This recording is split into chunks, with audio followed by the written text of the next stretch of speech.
999.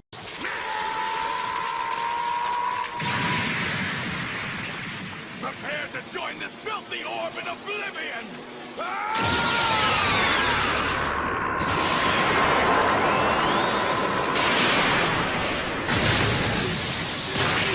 Mr. Rogers' Blooddust D&D sweater is now a Tier 2 X-Men.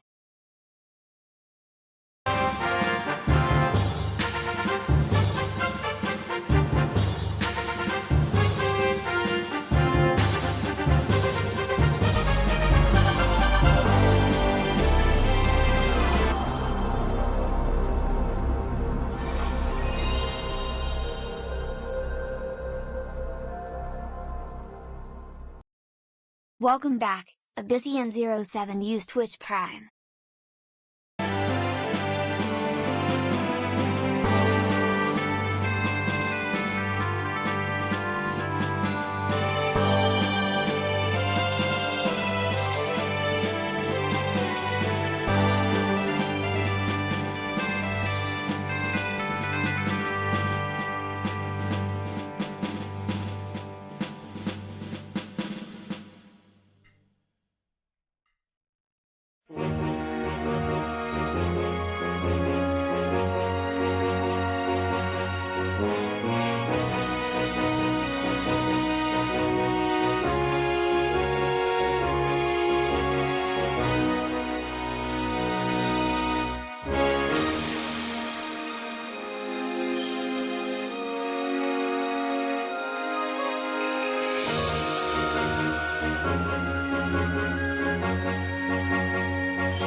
And what's up, y'all? Good evening, y'all. It is great to see you all here today.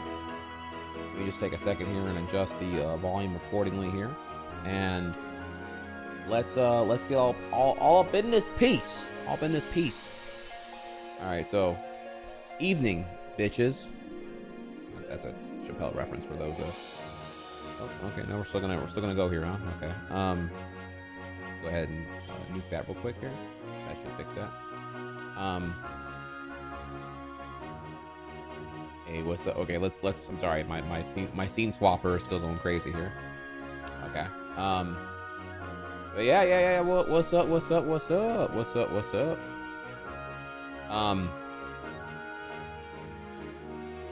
Here. Thank you, Mr. Rogers, for the powerful tier 2 there. You got to again, y'all tier 2 and tier 3s, y'all are some powerful people right now, because the alerts are a peak and the emotes are just gonna go crazy and continue to do such here. So great to see y'all here. Let me just fix this real quick here over here. Okay, great. And I can do this. I can. I will. I did. All right. Awesome. All right. So yeah. So if you saw the title of the stream here, you know what's going down right now. I went to. Well, there's a couple of context clues, right? Is there not? So I guess we could start first here with the fact that my plans had actually changed. You may have saw in the announcements earlier today that quite a few things happened today. So we'll start first with the fact that if you did not know, let's go over here. Is it this scene? Nope. Is it this scene? Yep. No. Wait. These are the wrong scenes. Okay. Either way, you see right here that there was a Sonic 3 fan event today. I didn't know this. I didn't know this was even a thing. I was expecting to go see this movie after opening weekend when no one's gonna be at the theater, and I was gonna report in, you know, some like the Monday or Tuesday before Christmas and go see Sonic 3. Of course, I want to go see it, but I don't want to go see it with like everyone being annoying based off how my Daft Punk experience was, right? So I saw this was a thing, fan event. I read about it here. To my surprise, my local theater was playing this shit. So Thursday, 3 p.m. fan event. You get a poster, you get a keychain. Presumably only hardcore fans are gonna go to this kind of thing here. So, you know, less kids, more man children, right? So yeah, and 3 p.m. is a pretty brutal time for most people, except the work from home master race, you know. So I was like, oh, this is peak me here. So I pushed up to today because of this thing here, to go see it in peace and not have a disturbed, non-immersive experience. And I can report back here, you know, before opening weekend, before everyone else tells you what to think. I can tell you what to think instead. So we're here now, and I will take all your questions. But let's get to the elephant in the room here. The elephant in the room. I don't know. Are we having a review right now here? So I saw it, right? And the elephant in the room here is this coming correct? Is this correct here? IGN's Sonic Movie 3 review, they gave it a 6. Y'all, they gave it a 6. So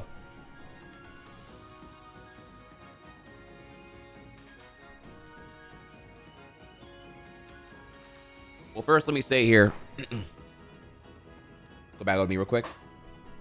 I have it here, so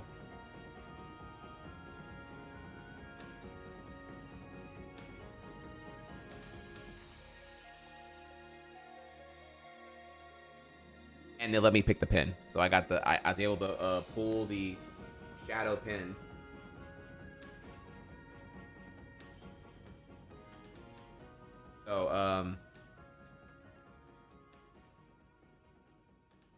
So there is that right there, right? So I did, the poster is drip, and the pin is limited edition, you know, we in there, right? So okay, all right, let's for me to get into this here, all right, all right, I'm gonna give it to y'all raw, okay? I mean, I'm gonna give it to you raw.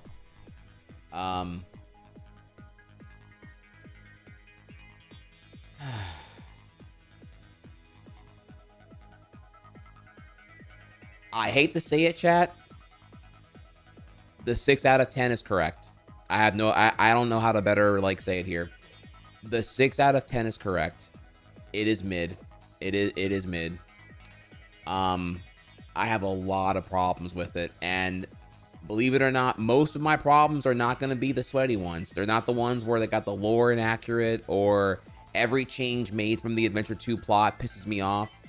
No, it's just got some fundamental bad movie issues. Like, I hate to say it, it is you got to think here. Sonic Movie 1, 2020. Movie 2, 2022. Movie 3, 2024.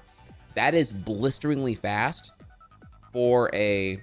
Great question. Is it spoiler free? I will keep it spoiler free, and then I'll put spoiler on the screen when I go in.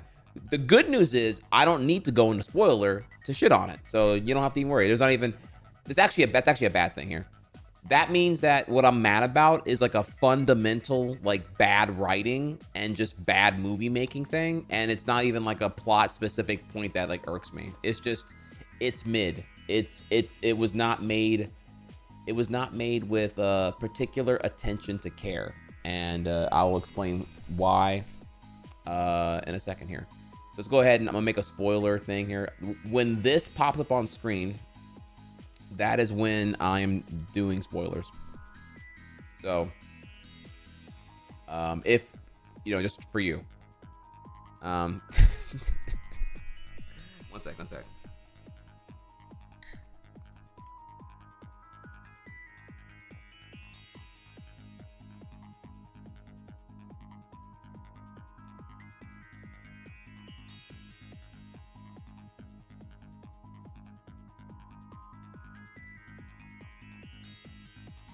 Okay, so before I go through the movie, let's first start with where I am on Sonic movies altogether. Let's kind of recap here, right? If you go back in my VODs, if you could, right, you would, I've given both movies extensive discussion. Let's begin with this here, okay? Sonic movie, maybe this will be better. I'm gonna grab the posters as I go along here real quick. Hang on, let me give you the production value.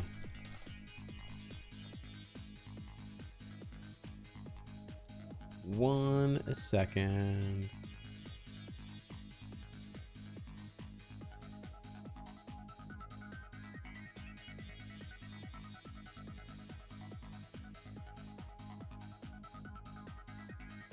Okay, all right. We are now ready. All right. So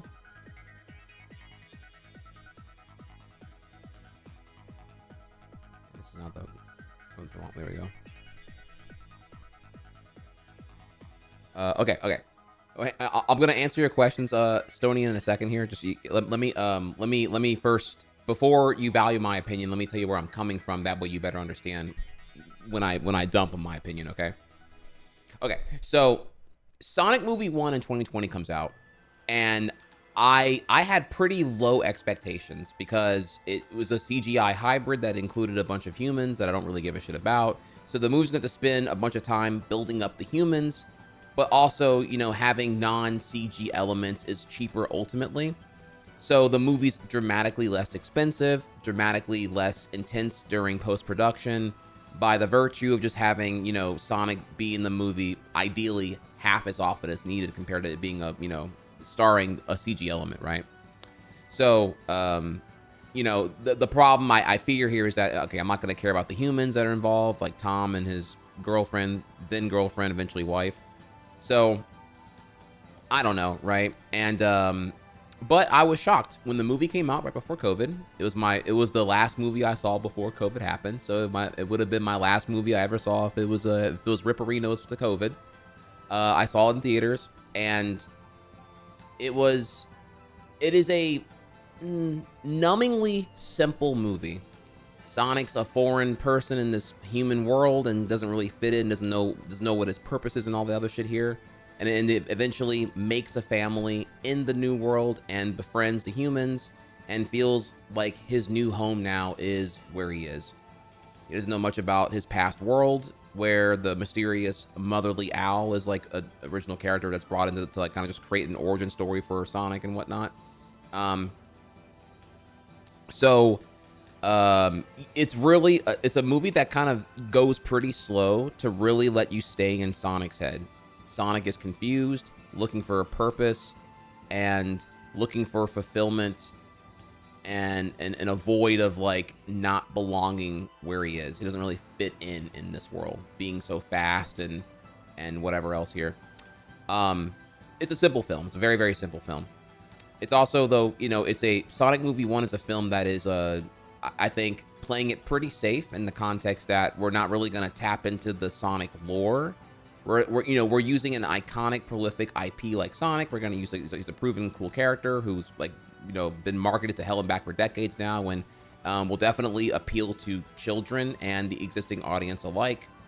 But we're looking for broad appeal, so, you know, maybe the game lore is not the thing to look into. We can just kind of use the character and kind of go from there. You know, everyone remembers here that originally the Sonic character was a more realistic depicted hedgehog, and it looked terrible. It did. It looked awful. Let's be totally real here.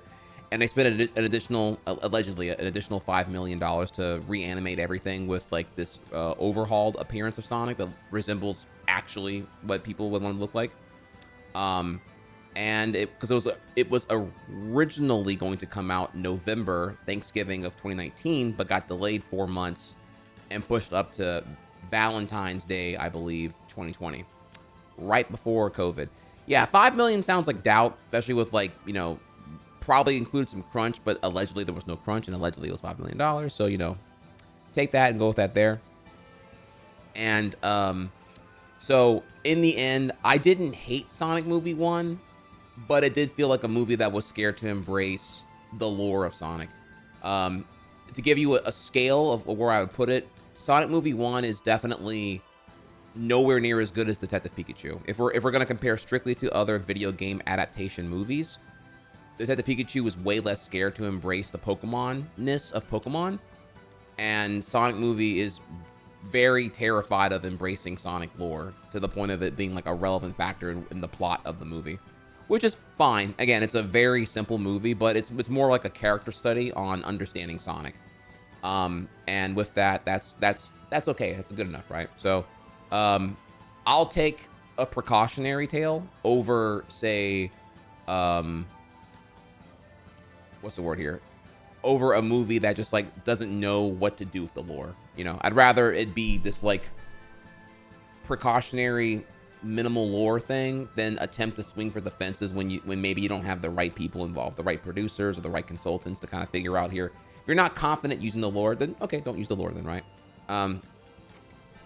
So in the end, yeah, I would give Sonic out of Sonic Movie 1 here if I had to give it a number. It's a very low. I hate numbers. Numbers are so fucking stupid, but like, it's the scale I prefer to use is like, never watch it, skip it, check it out, must watch. I like those 4 gauges there, because it's more like, is it worth seeing? Less about what I think is perfection or whatever like 1 through 10 mean, but rather like in the end, I can say 8 out of 10, right? And then you're like, okay, well, does 8 out of 10 mean it's worth seeing, or just check it out? So must see, check it out, skip it, never see.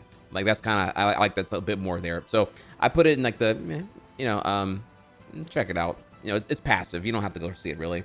And if I had to give that a number, I'd maybe like a low 7. Like it's not a terrible movie. It's just a very simple movie and kind of predictable and very tame in terms of like the appeal of using Sonic. Like you could replace Sonic with like whatever, and very little of the movie kind of changes, I would say. So, okay. So if you're with me there on that one, that's Sonic Movie 1. Then I saw Sonic Movie 2. Sonic Movie 2 came out in 2022, which is 2 years later, math, right? And that is a very aggressive production schedule. That pretty much means that like the script was, we're shooting that out like in maybe like 8 weeks or less. And we got to get into filming and into shooting. And then we got to get to like post-production on rendering all these action scenes ASAP. And because Sonic Movie 1, it did good. Sonic Movie 1, if I recall correctly, did north of 400 million global box office, something like that. 400, 500 million. So it didn't flop. Nowhere near that. It did pretty good, actually. I argue for video game adaptations, it smashed. Now, it of course, it came out before Mario movie did, which, went on to just make like a fucking, what was it again? Like, Mario movie came out in what? It was a March of 2023, right? I'm getting my years mixed up here now. That was last year, right? That wasn't, because Mario movie was like the same time as like the same year as like the same summer as Barbenheimer, right? So Mario movie went on to make like what, 1.4 billion global box office. Okay, so the first one got 320 million. Okay, so it's a modest success, but also it didn't flop, but also COVID did kind of like make all these numbers really weird now. So who even fucking knows really here? Okay, so Sonic Movie 2, I like more. Because Sonic Movie 1 was successful in box office, very clearly now they're much more confident in the source material. That's cool. And so now we're coming in here, whereas like, this mysterious world that Sonic came from is kind of like this like 5-minute thing that we get out the way in the first movie, and we're on Earth the rest of the time. Here now, we tap into all that now. Now we're going back to that world to reintroduce Tails. Well, though he was in the first movie here. Knuckles as the Echidna, guardian of the Master Emerald, and all that jazz. So it's Sonic befriending Knuckles. It's Sonic and Tails teaming up. It's much more lore heavy because now we're going into the Emeralds. We're gonna actually explain the backstory of like Sonic's again owl-like mother figure, and how the army of the Echidnas were the whole reason that Sonic ended up getting into the other world anyway here. Blah, blah, blah, blah, blah. So yeah, it's much more lore heavy. It feels more cohesive. It's very potent in references to all the Sonic things here. And it just felt, to me, it was like a way better movie than the first movie. If the first movie is like a movie that broadens the appeal of Sonic, and Sonic fans tolerate it, Sonic Movie 2 is a movie for the fans. And like, even if the movie sucks in a conventional sense, I'm not saying it does here, but if it does to people, then at least the potency of lore and Sonic references can make you appreciate at least the attempt to make Sonic a relevant thing in the movie itself. Again, the first movie, quite honestly, could have been anything other than Sonic. It still worked fine here. Here, now we're so lore entrenched that it is like, it's unapologetically now a Sonic movie. It could not be anyone else having these actions happen to him, being isekai'd or whatever. Now it's Sonic all the way through. It is blue furry cock all the way through here. And I ain't talking about Smurfs. So yeah, Sonic Movie 2, I would way higher up here. I would call that one like a strong 8 maybe, or whatever here. I'm not quite sure. How it's hard. Not really a 9, because we're talking about a scale where like, we're talking about like a scale where like Spider-Verse and like Good Robot and Transformers 1 are. So like,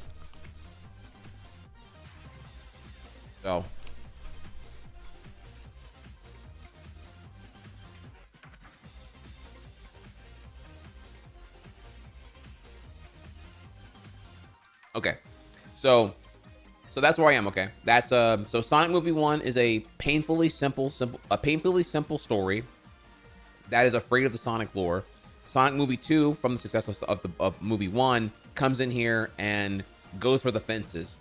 Way more Sonic entrenched lore, Emeralds, Guardian, Master Emerald, Angel Island, Knuckles being the Guardian, a Guardian Echidna, and and also just like Eggman's doing way more of the Eggman things rather than being a generic villain. He's definitely more like a he's deceiving, he's cunning, he dupes Knuckles into like, it's very reminiscent of effectively the plot of Sonic the Hedgehog 3, which is peak, which is where you'd want it to go anyway, right? The biggest fall in the games today, no. not today. This is gonna be like this is a movie stream about the movie, and then we'll come back tomorrow for more. Because things have changed earlier because of the whole fan event. Again, there was a context here. There was a Sonic fan event today, and that is why I went to go see Sonic Movie 3 today rather than like after this weekend when all the kids go and whatnot. So went around, booked it up, and here we are now. Sorry about that. Okay, so probably the biggest fault I have with Sonic Movie 2, aside from like, you know, like wish list things like it just being like a better written movie, perhaps, that, or, you know, rather than it, like, you know, the biggest wishes would be that I wish that Sonic Movie 1 had at least attempted to like establish some lore, because there is some pacing issues in Sonic Movie 2 where like very clearly like the world Sonic is from has been given no development. So there is a point where the movie stops to like give a fuck ton of exposition. It's just Tails explaining with like a map open like everything about the world, which is typically bad storytelling because you're being told and you're not being shown. Right? You're like, it's just Tails telling Sonic everything about his world. You don't know about your world? Oh, well, your world is this and that. And it's like 5 minutes of just like info dumping. And it's like, you know, this is bad storytelling. Like, okay, all right. You know, I'm being told everything. All right, cool. So there is, but that's not really the movie's fault per se. That's really more, that's movie 1 not doing its job. And then movie 2 having to like super hardcore clean up the aisle and whatnot. So, the spilled aisle, that is here. Okay. Now, with that, that's my wish list, right? It's a wish list thing here. The actual fault I have with Sonic Movie 2 is that, so sometimes these production companies get tax credits, and it's painfully obvious they were given a tax credit if they had produced some of the film in the state of Hawaii. So there's like a subplot where like the humans, they're getting married in Hawaii, and that plot is like just total like nothing burger, like no one cares. It's just very clearly like, okay, we need the humans to do something, and when the humans do shit, we don't have to have all the CG shit going on here, so it's cheaper. So this is where like the, I guess, economically viable parts happen, where like there's a whole wedding subplot that like I don't give a shit about at all here. And then you look at the end of the credits, you see here, you know, produced in cooperation with the great state of Hawaii, and it's like, okay, so it's just Hawaii tax credit, and they have to like figure out something happens in Hawaii and they get money for it. You like the wedding subplot? I don't like the wedding subplot here. All right, if you like it, cool. I just see it as, okay, yeah, we qualify for a tax credit if we do something in Hawaii, and then they had to like shit out the idea of like the wedding thing or whatever here. It's not bad. It's just I don't know if I'd call it really cohesive or anything. I don't know. I don't know. You don't have to agree with everything I say. That, you know, right? So I appreciate you. I appreciate you, Suits, saying, you know, yeah, if you don't agree with me, I am totally cool with that. Personally, though, I found that to be just reminiscent of like kind of like the bane of these live action elements in a very clearly CG hybrid movie, where like I care about the main thing a lot, and I feel like I'm bloated by the baggage here comparatively.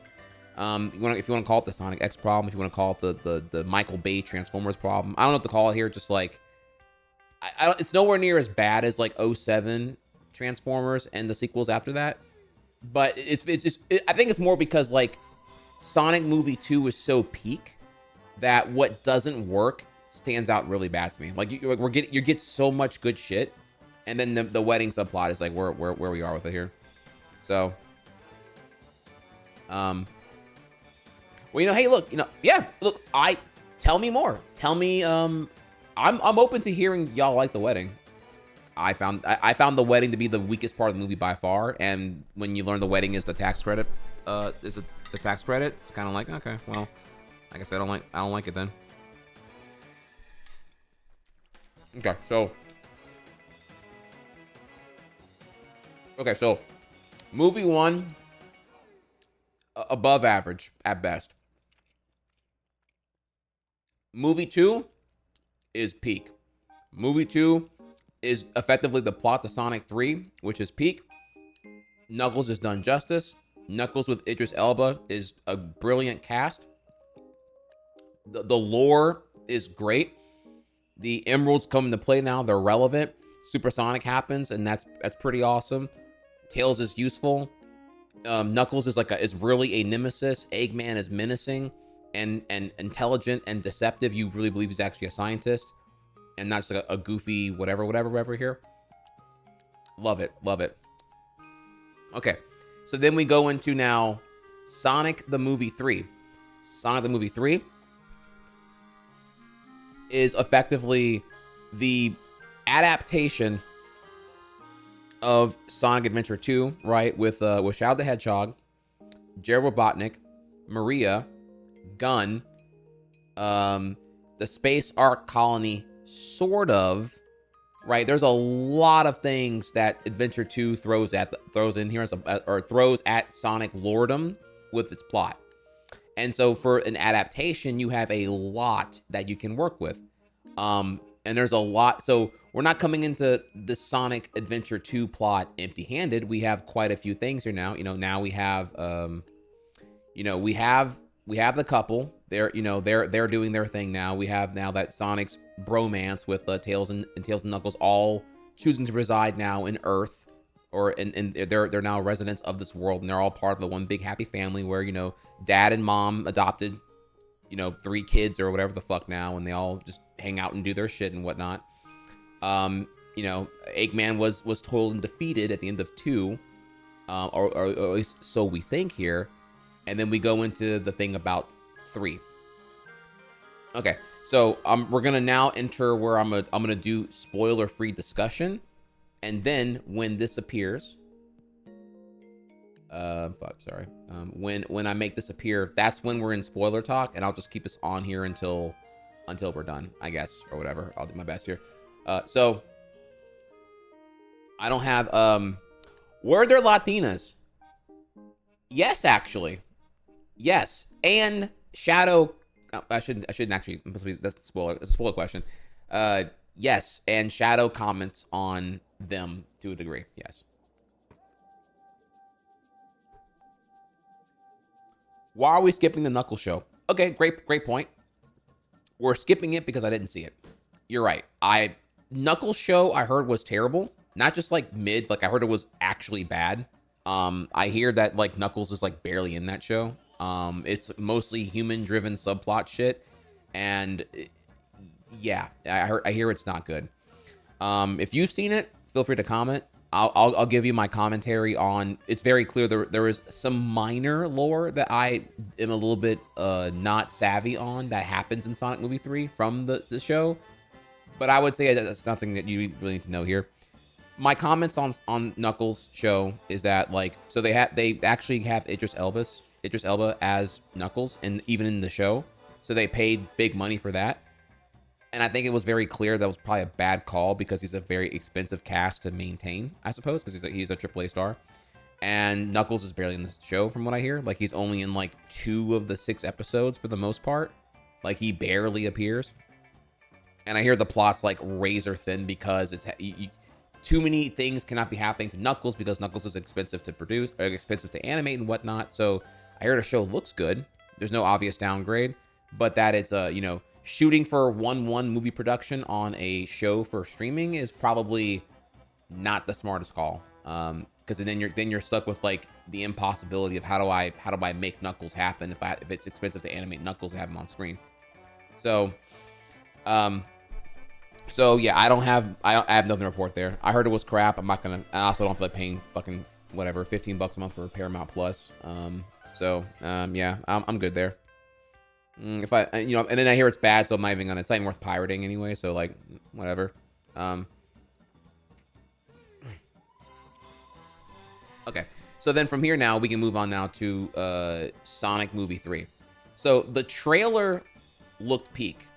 I think this is a movie that can cook because movie 2 was coming in so strong, and movie 3 is going to adapt the most popular, iconic, like story lore of any particular Sonic game. Sonic Adventure 2 did so much to introduce and establish characters that are still relevant to this day, nearly 25 years later.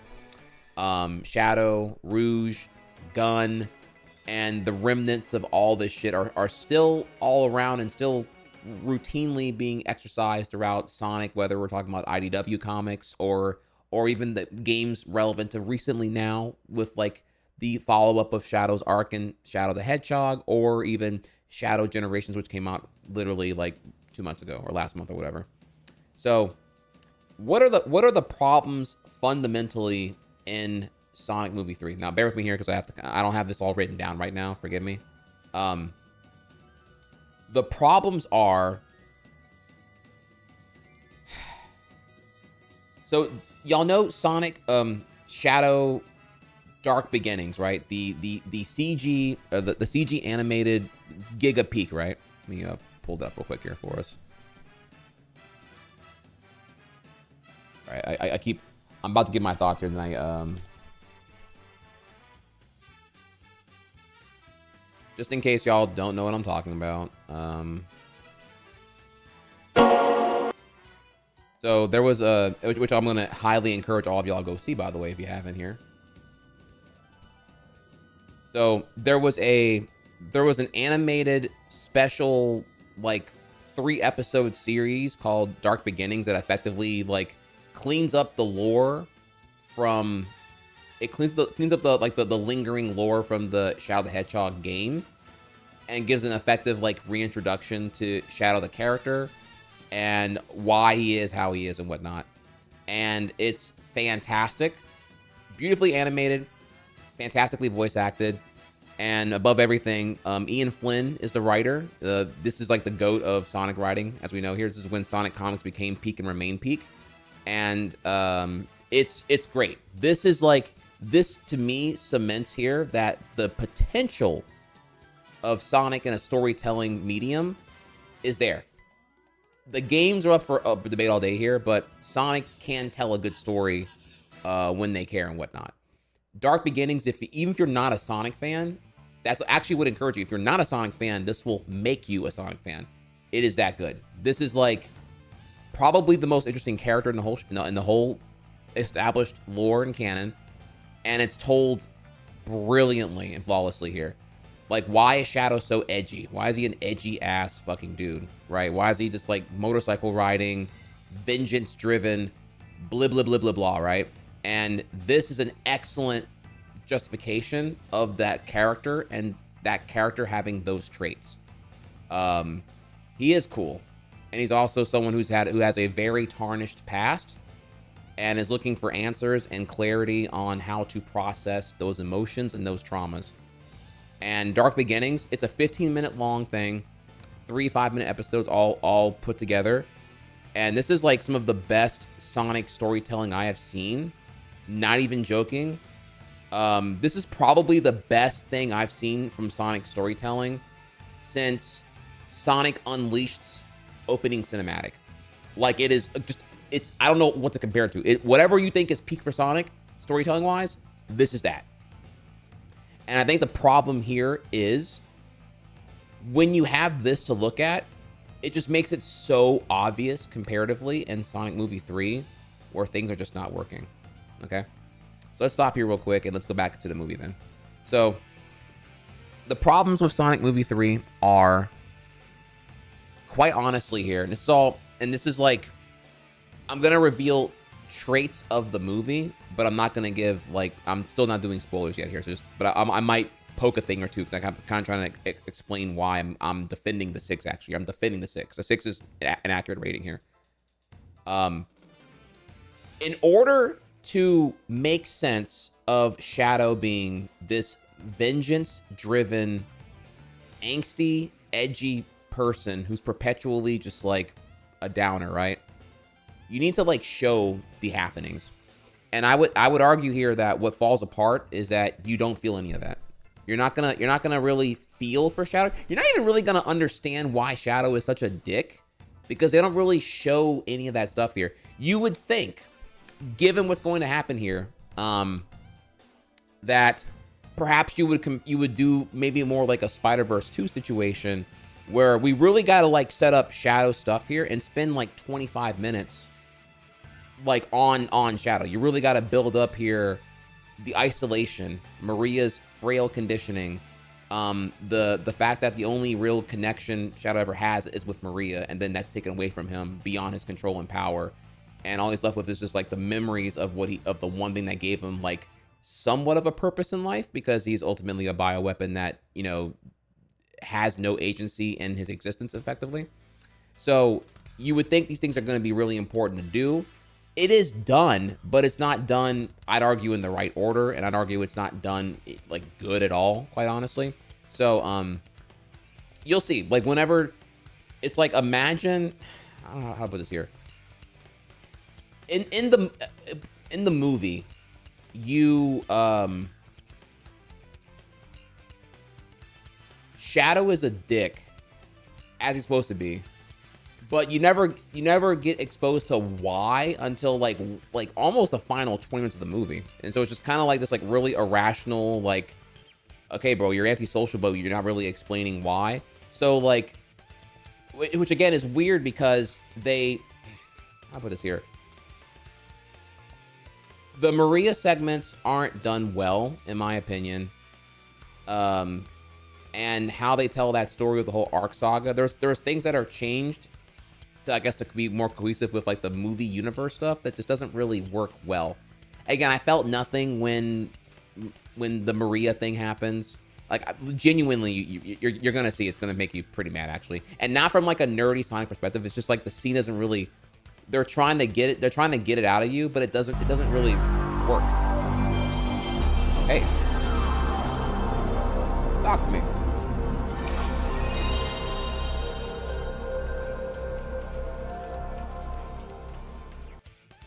Welcome back.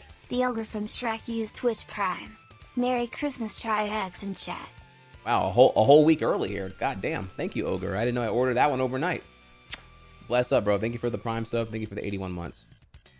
So, but yeah, the entirety of the Maria Shadow thing is like not done correctly.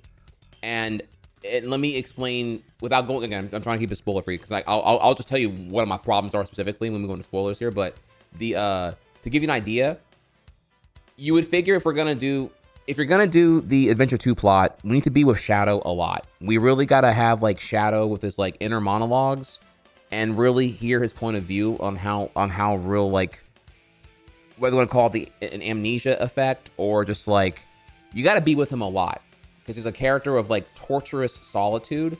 And so that the best device to kind of exemplify that are the inner monologues.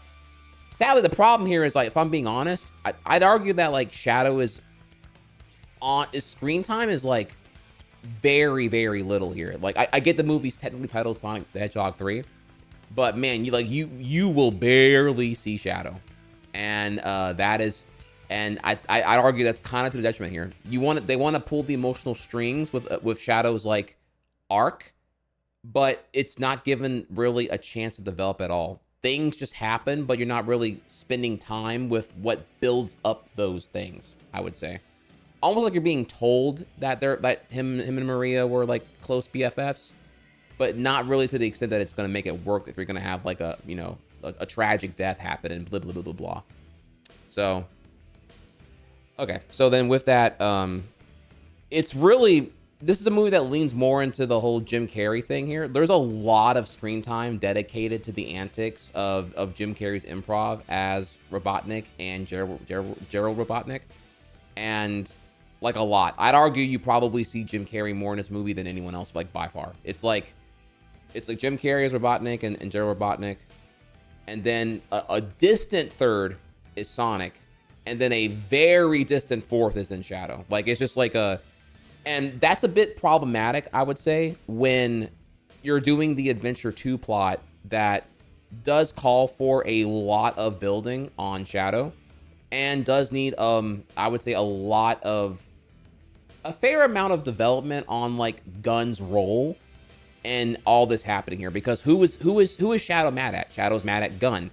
Gunn is not really developed here at all. Gunn is like a blip on the radar. Gunn's just like anonymous military that contains all the MacGuffins that make the plot move forward.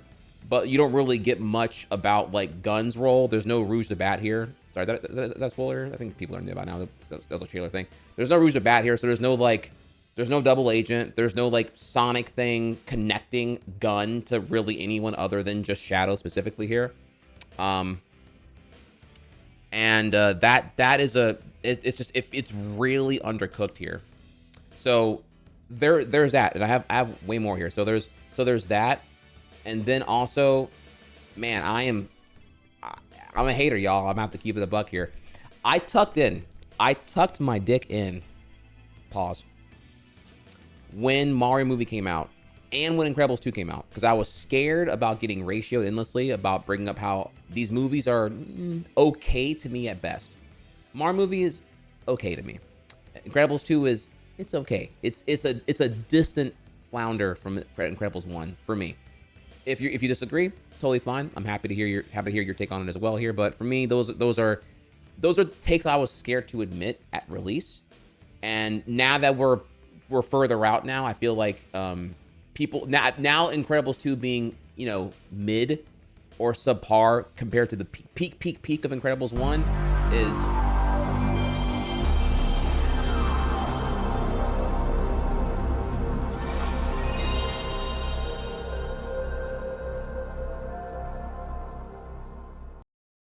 Welcome back. The Game Hunter 12 used Twitch Prime. You have to wait for the Shadow spin-off for the lore. I'll be here. I don't know. That kind of blew their load there. There's not much. They can try to do. Well, first, a Shadow spin-off movie can't really happen now. They kind of already pissed away everything they were gonna do there, but it's underdeveloped. Sorry, I'm sorry. Thank you though. I'm gonna get to my thoughts on where the Sonic movie franchise goes from here. But just let me let's get back to where I was this here, okay? So I was saying here that. Oh yeah, so right. Incredibles 2 subpar, Mario movie I didn't like, and not to negate your enjoyment of those movies, but I have been scared to give my hotter takes for fear of getting ratioed to hell and back here. Sorry to say. And with that, where I'm going now here is look, I regret not going harder on, because I was actually scared. I was scared to post on Twitter. I didn't like Incredibles 2. I thought it was really, it was a mess, and it felt very inconsequential in the end. I like parts of it, but it's like at most of like a third of the movie. It just feels like it was just a big mess for me, honestly.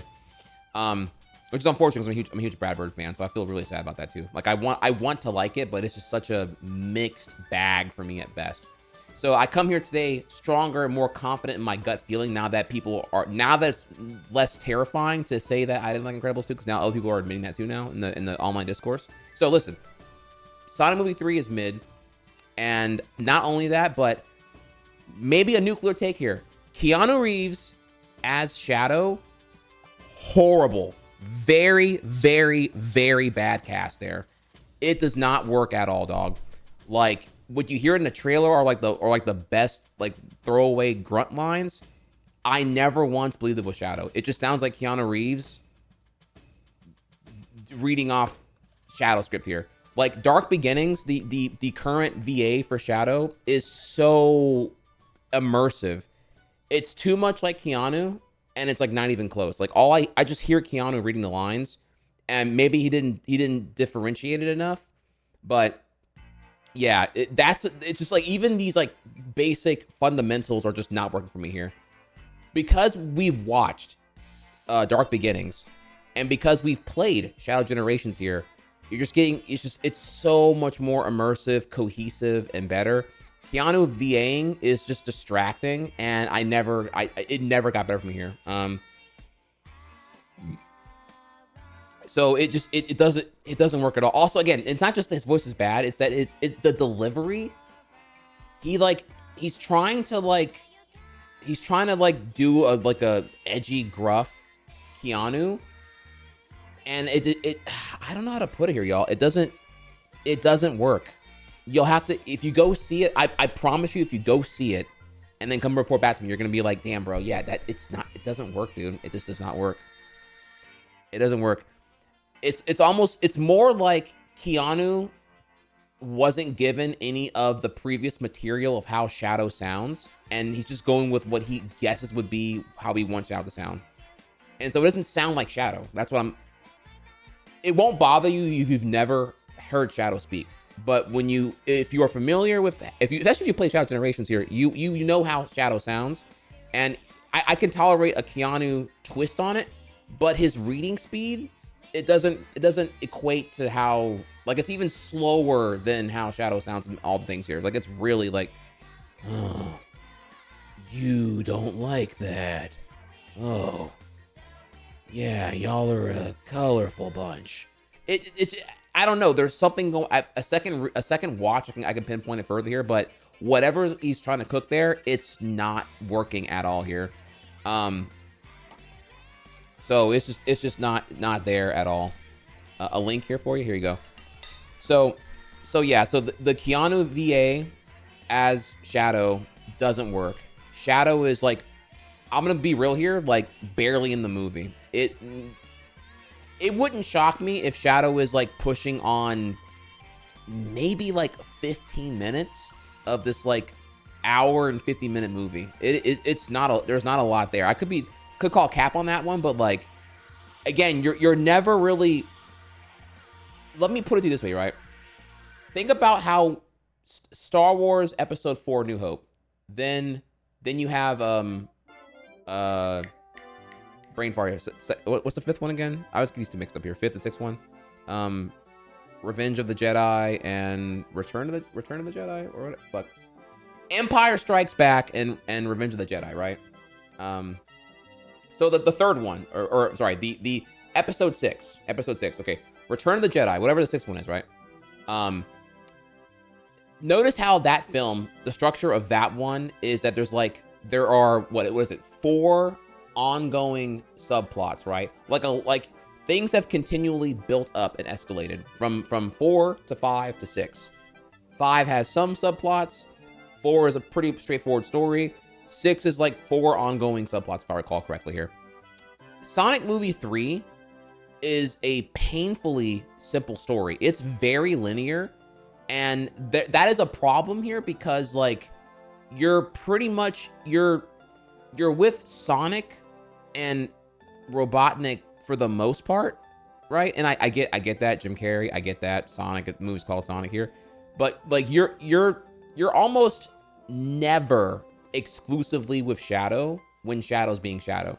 Like Shadow breaks out. I'm sorry, I'm spoiling now. Okay, all right, small spoiler. Shadow breaks out of not really. You know what happens here, but he breaks out of the gun containment and he's on Earth like doing hood rat shit and whatnot, right? When he's on Earth doing all this shit, you're never with Shadow, so you're never really like in his head with all this anguish and vengeance. It's just a lot of being told that from the POV of like Eggman playing cleanup or Sonic playing rescue or whatever here. So again, when as the escalation is coming here, the payoff isn't really happening because the emotional like bonding wasn't there, I would say. Yeah, it's just like it's like an indulgent thing with like Jim Carrey's antics here. But yeah, Keanu, the voice does not work for me here. Shadow, his emotional arc is like it's the best way to put it here is it's neutered. It's like take the plot of Shadow the Hedgehog or Adventure 2 and put it through a Kid's Bop filter. Like it's really nullified. Like Shadow is an edgy, vengeance, revenge obsessed, violent, animalistic person. And it's like Kids Bop in this bitch, bro. It is like, bro, this dude is like, I mean, dude, it's so neutered and dumbed down here but he's still edgy. He's so edgy, but there's no rationalization for it, I'd say.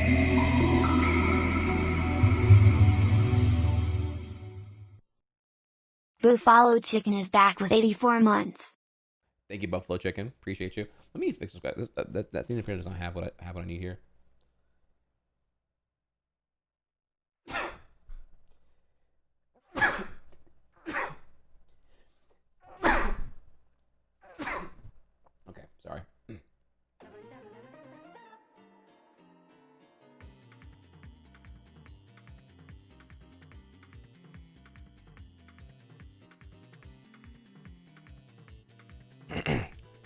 Okay, so back to what I was saying here. Yeah, so Keanu's VA is not immersive or really good. It's both miscast and done badly in my opinion.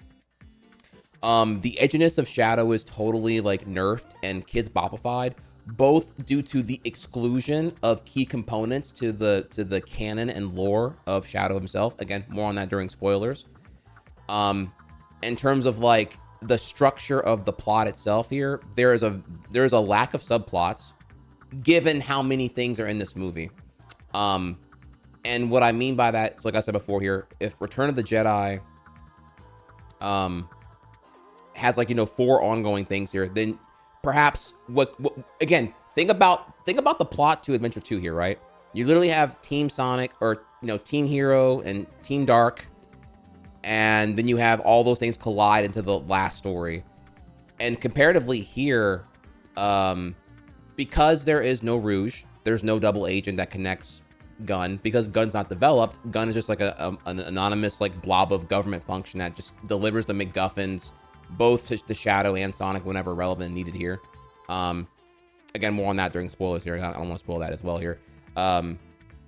And we spend a lot of time with like maybe some of like the weakest parts. You would think you're going to spend a lot of time with like Shadow Maria. That's like barely in this movie, like barely here. Like that is like at most 5 minutes. I'm not even capping. It's 5 minutes of an hour and 50 minutes here. That's a spoiler, but like, yeah, we're not building up Maria at all, and we're not building up Maria and Shadow's relationship here really at all. It's barely in there, y'all. You blink and it's gone. You're spending a fuck ton of time with probably what you don't really care about in terms of like, because we're doing like a super peak Sonic lore thing with Adventure 2. And you really got to build up like all this shit here as we get to like, the bio lizard and like, the space art colony and being in space and all that shit, right? We're gonna spend a lot of time here with like Robotnik bonding and befriending with the most predictable backstab ever here with like Gerald Robotnik, his grandfather. It's a lot of, which again is really just like it's Jim Carrey doing Jim Carrey antics for most of the movie. So you're kind of signing up for that here. Again, it just kind of like it's a bit of it's this weird combination of we're doing the most lore heavy Sonic stuff yet in our third iteration of this film franchise, but yet we're doubling down on the slapstick surface level antics that are diluting the most plot heavy lore that we're choosing to adapt right now. So because you're choosing to do Shadow's story, it's a pretty potent movie. You gotta develop a lot here. There's a lot you gotta build up to get the payoff to work out, because the more things that are happening, the more you gotta like develop all of those things to have all of these introduced elements have some kind of satisfying conclusion. And a lot of that time is just wasted on like, I don't know, Jim Carrey being Jim Carrey here, and kids will love it. And I sound like a hater here. I'm only sounding like a hater because the plot you're choosing to engage in here is like really, really heavy. And so a lot of things do fall flat in the end. I felt nothing when Maria dies. I feel this weird disconnect with Shadow because of spoilers here, but of things that happen to him later on as well here. And then my last big complaint, before we go into spoilers now, would be that, hate to say it, y'all, it's also not a well-written movie. Dialogue is terrible in a lot of areas, and I'd argue they're actually being nicer when they say better jokes. Maybe I don't remember movie 2 that much then, because like the jokes here were fucking awful, dude. The whole like Marvel quips. This is like, dude, dog, I'm done, bro. I'm like, dude, must everyone have a quip every fucking time, dog? Like, holy shit, bro, shut the fuck up, bro. God damn. Dude, like, there are some funny ones, I'll admit, but it's more like, if I had to give you a ratio, it's like 30%. For every 10 quips, 3 of them are funny. And by funny, I mean just like, I get it. Trihex, you're a hater. Your subjective perception on quips is overly biased towards you. When I say that the quips are bad, what I'm really getting at here is they're very forced. I can deal with a quip not resonating with me to be humorous, but there are times where it's like, okay, we got to put a quip here, and it's quip. And I'm like, oh my fucking god, dude! Like the quip to dialogue plot progressing ratio is like dog shit in the first 30 minutes, dude. It's like, bro, what are we doing here, dude? God damn. So, whoo, Lord, maybe I am drunk off the haterade right now, but that's why I want y'all to go see it. Look, if you're watching here now, you're curious of my take on it because you find some value in what I'm gonna say, and what I'm gonna say here is that here is a movie that is, in conclusion, it is overstuffed, undercooked. Shadow went through a kids bop filter because he is completely dull. There are no edges here. Or there's no justification for how edgy he appears because all those things are either nerfed, minimized, or just outright not developed entirely. Again, Keanu voice does not work for me at all, which is a big problem whenever like your Shadow's the whole big thing here. And so many elements of what could be Adventure 2 lore are omitted entirely, underdeveloped, neglected, and so the payoff is like this massive amount of, I don't know, like convenience tax that just feels really ham-fisted and kind of just like ill thought up here. Which again, I'll get to more about that in spoilers here because I know I'm kind of saying like a pretty abstract thing here. It's more like, because Sonic Movie 2 is so grounded in the lore, it makes Adventure 2's story in Movie 3 and how it's executed here just feel baffling. And I think all these things here are mostly symptoms from a rushed production schedule. I think the script is really what's at fault here. Some of the dialogue written here is genuinely corny and terrible. The jokes are pretty shit, and it's a lot of quips that just feel really fucking annoying, like exhausting. Like, it's like whatever quips that Peter Parker, the character, ever did in any Spider-Man movie that were annoying and lame. It's that like times 100. Like, holy shit. Yeah, it's frustrating. And again, it's not because I'm old and a man-child. It's because Sonic Movie 2 does all of this better. That's what I want you to understand here. I'm not fixated on is it making me the veteran Sonic fan happy. I'm looking at the fact that Sonic Movie 2 nails this so much better, and then 3 flails in so many areas that it feels like it's a inadequacy and not like a thing where I'm jaded on here. You will see. I would be really shocked if anyone comes out of this and says here that movie 3 is better than 2. As of right now, I'm gonna comfortably say 2 is a way stronger movie than 3. And depending on if you're a Sonic fan, you might even hate 3 more than 1. Because I at least 1 emotionally, I enjoyed more. Like, that might be a hot take here, but not even gonna lie here. 2 greater than 1, greater. Yeah, I think this is where I am right now, and that might be, but that's also that Sonic fan haterade hopping in here. Like, it's really more like I have issues with 3 that are different than issues I have with 1. It's more like 1's a really simple, boring story, so the rewatchability is pretty low for me here. Whereas 3 is just a lot of missed potential, and I find that more annoying than just an outright boring or bad movie. Missed potential is always the most disappointing thing to have to like sit through and whatnot. So 2 better than 1, better than 3. That's where I currently sit right now. And so, with that, let's go ahead and stop here then and ask, are there any questions in chat? Am I canceled? Or I will take questions while we're closing our spoiler-free section. And then we will go into spoilers, at which point I will disclose, I'll unload the whole clip here. Is it worth watching? My scale here, right? So who is gay?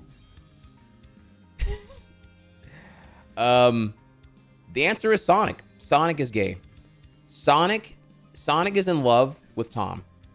This is where all the June 1st happens right here. Like these two might as well just like fucking be in bed, bro. Like they, god damn, bro. I don't from Earth dad to fucking boyfriend at this point. God damn, bro. Just fucking get a goddamn room, dude. You'd swear you think Sora and Riku are gay, bro? You ain't seen nothing on these two, bro. God damn. So my personal rating for the movie.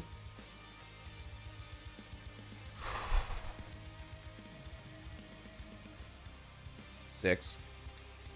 It's above average. It is mid. I think a Sonic fan will find a lot of things annoying about the execution of the movie. And I think a non-Sonic fan will find it to be really mediocre because you're not going to really feel anything when all the arcs are hitting their climax.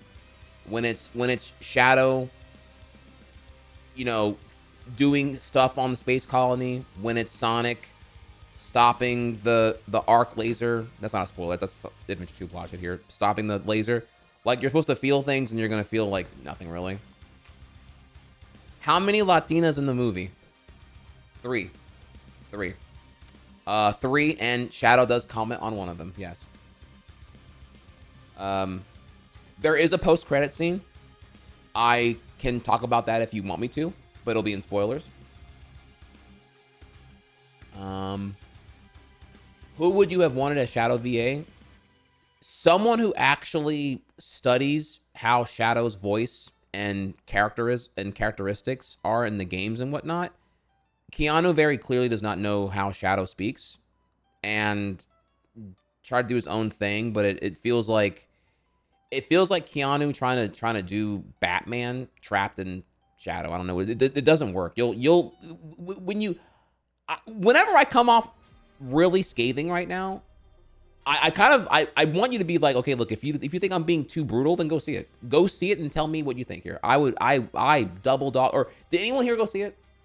Am I the only one here who saw it? Is there anyone in chat who saw it besides me so far? Because it's so much easier for me to go in whenever someone else is like giving me a validation of okay, Wizro, my boy, am I being too harsh? Or do you or what?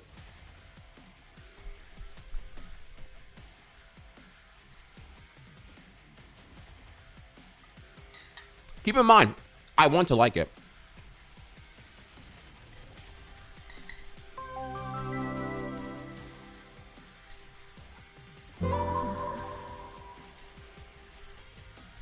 DQCC gifted a tier 1 sub.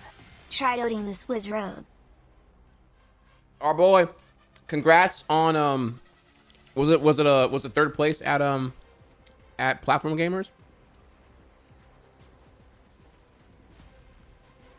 20% less harsh, so I think it's pretty fair what you're saying. Okay. All right, well.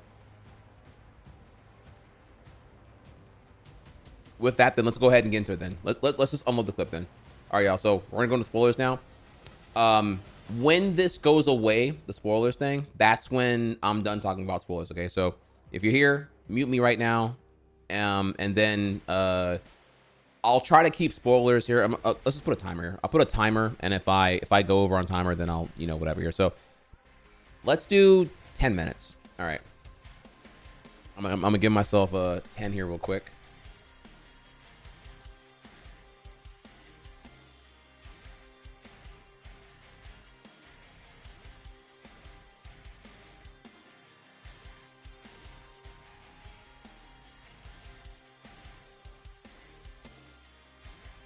All right, so, all right. Ad break ends in 30 seconds here. I'm gonna go in on the plot here now. So if you mostly me rationalizing why I'm also I don't think I'm being harsh. 6 out of 10 is above average. I know 5 out of 10 sounds terrible, but that's because the rating skew is so dumb. I hate the numbers anyway here. 5 is supposed to be average, and I'm also trying to gauge here whether or not it's worth seeing or not. It's certainly not a must see. That's the problem here. Is it worth seeing? It's not a must-see. It's check it out at best. And the problem is, check it out when you're a Sonic fan. You'll have way more that you'll be annoyed by here. And if you're a passive fan or just new to Sonic altogether here, then you'll, as a movie independent of the carry of references and the IP itself of Sonic, you'll just find it to be a pretty predictable, mediocre movie that has a lot of things that happen in it, but all of them are undercooked and feel contrived when it gets to the climax. So, okay. And with that, then it's time to go in then. So let's make all the enemies here right now. Okay. So the problem with the thing here is the fact that, so like I said before, the main thing here is going to be that why is Shadow the way he is? Why is Shadow the character an angry, angsty, just like vengeful, revenge obsessed individual who's effectively, you know, on a murder hobo spree throughout all the movie? And the problem is, well, first is that like it really should do more like Spider-Verse 2 in structure, in that Spider-Verse 2 has a big payoff where we see Gwen in her and Miles' world, but then we never get to see Gwen in her world and what's going on in her domestic universe and whatnot, right? And so Spider-Verse 2 opens right away with like the first 20 minutes being all in Gwen's world, really grounding her character in a very satisfying way. And because there's so many things that are anchored on Shadow's involvement in this movie, you need to really be with Shadow for a pretty long time. When you have someone who's going to die, like Maria, you really got to build up what was taken from Shadow. And the problem is the bonding of Maria and Shadow is so minimal in the context that like it's like 5 minutes. And it's not even 5 minutes continuously. It's like 5 minutes. I'd argue you get as much time dedicated to Shadow escaping the Tokyo Bay prison.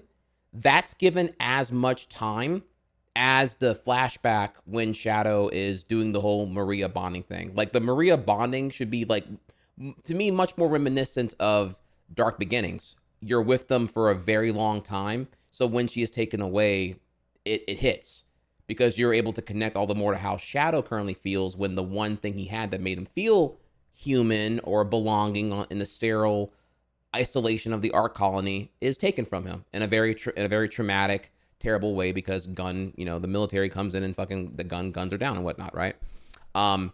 You know, all these things here, the elements of Maria being frail and being sick, and you know, and Gerald Robotnik having to need to figure out a way to cure her, that adds more to the stakes. That is not here at all. Like Maria is a completely like abled girl who just happens to, you know, because she's the granddaughter of a scientist, she just happens to be joining and being, actually, they don't even really explain, they don't really even explain why Maria is gonna be with Gerald, just that she is. So that just happens. Again, everything here is just like really nerfed. They're not too interested in building up Maria, and they're not too interested in justifying why Shadow is. It's more like Shadow's this pre-existing template of edgy, and he just does things because he is that, rather than developing him as that.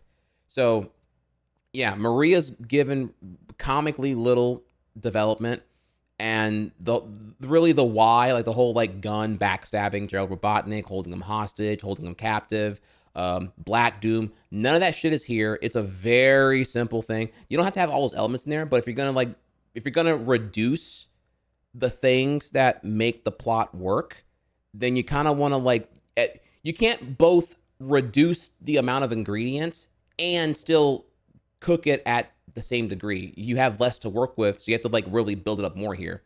That's kind of why Sonic 1 emotionally works well, because you're in Sonic's head the whole time while he's being an outsider and isolated on Earth, because he doesn't belong there, and you have to really beat that over and over again. Sonic feels alone, he doesn't belong, he's isolated.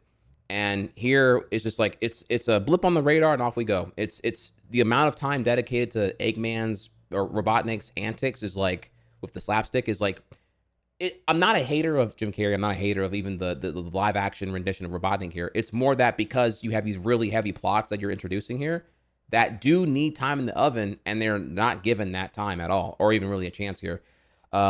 There's no Rouge. There's no Sonic character that's really like engaging with everything that happens with Rouge in the Adventure 2 plot. is now just the some rando gun general who just like literally just delivers the MacGuffin to Sonic. Oh, Sonic, here's the card key to the cannon. Oh, I'm dead. Literally, that and just as happens and whatnot here. Some of the references feel pretty ham-fisted, I would say. Like, I feel like there's a better way to do like a Chow reference and just have it be some random cafe in Tokyo. It feels contrived is the word I'm going to use here. It feels contrived. Again, I know I sound like a hater right now, but when you watch the movie, if you go see the movie here, you'll understand what I'm saying here a little bit. There's just a lot of anonymous. There's a lot of anonymous moving NPCs that just like deliver like MacGuffins or MacGuffin-like things, plot devices, if we want to call them that here, to advance the plot forward. No one's character really changes. And there are things that happen here that I feel kind of fall flat.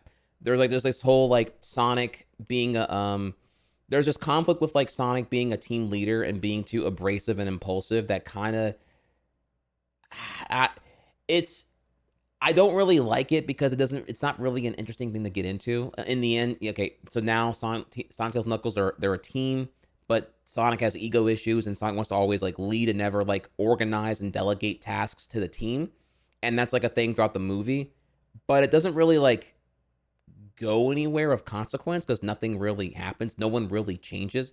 Everything's conveniently cleaned up at the very end. To give you an idea, like there's a point, again, we're in spoilers now, so I'm going crazy right now. There's a point where like they reference the pact that was made at the end of Sonic 2 where we're never going to use the Master Emerald again for vengeance, like we did in Adventure 2 or in movie 2. And you have to go through Knuckles to get that emerald. And this is a pretty big, it's the biggest friendship pact of conflict that was made in the movie so altogether so far in this universe.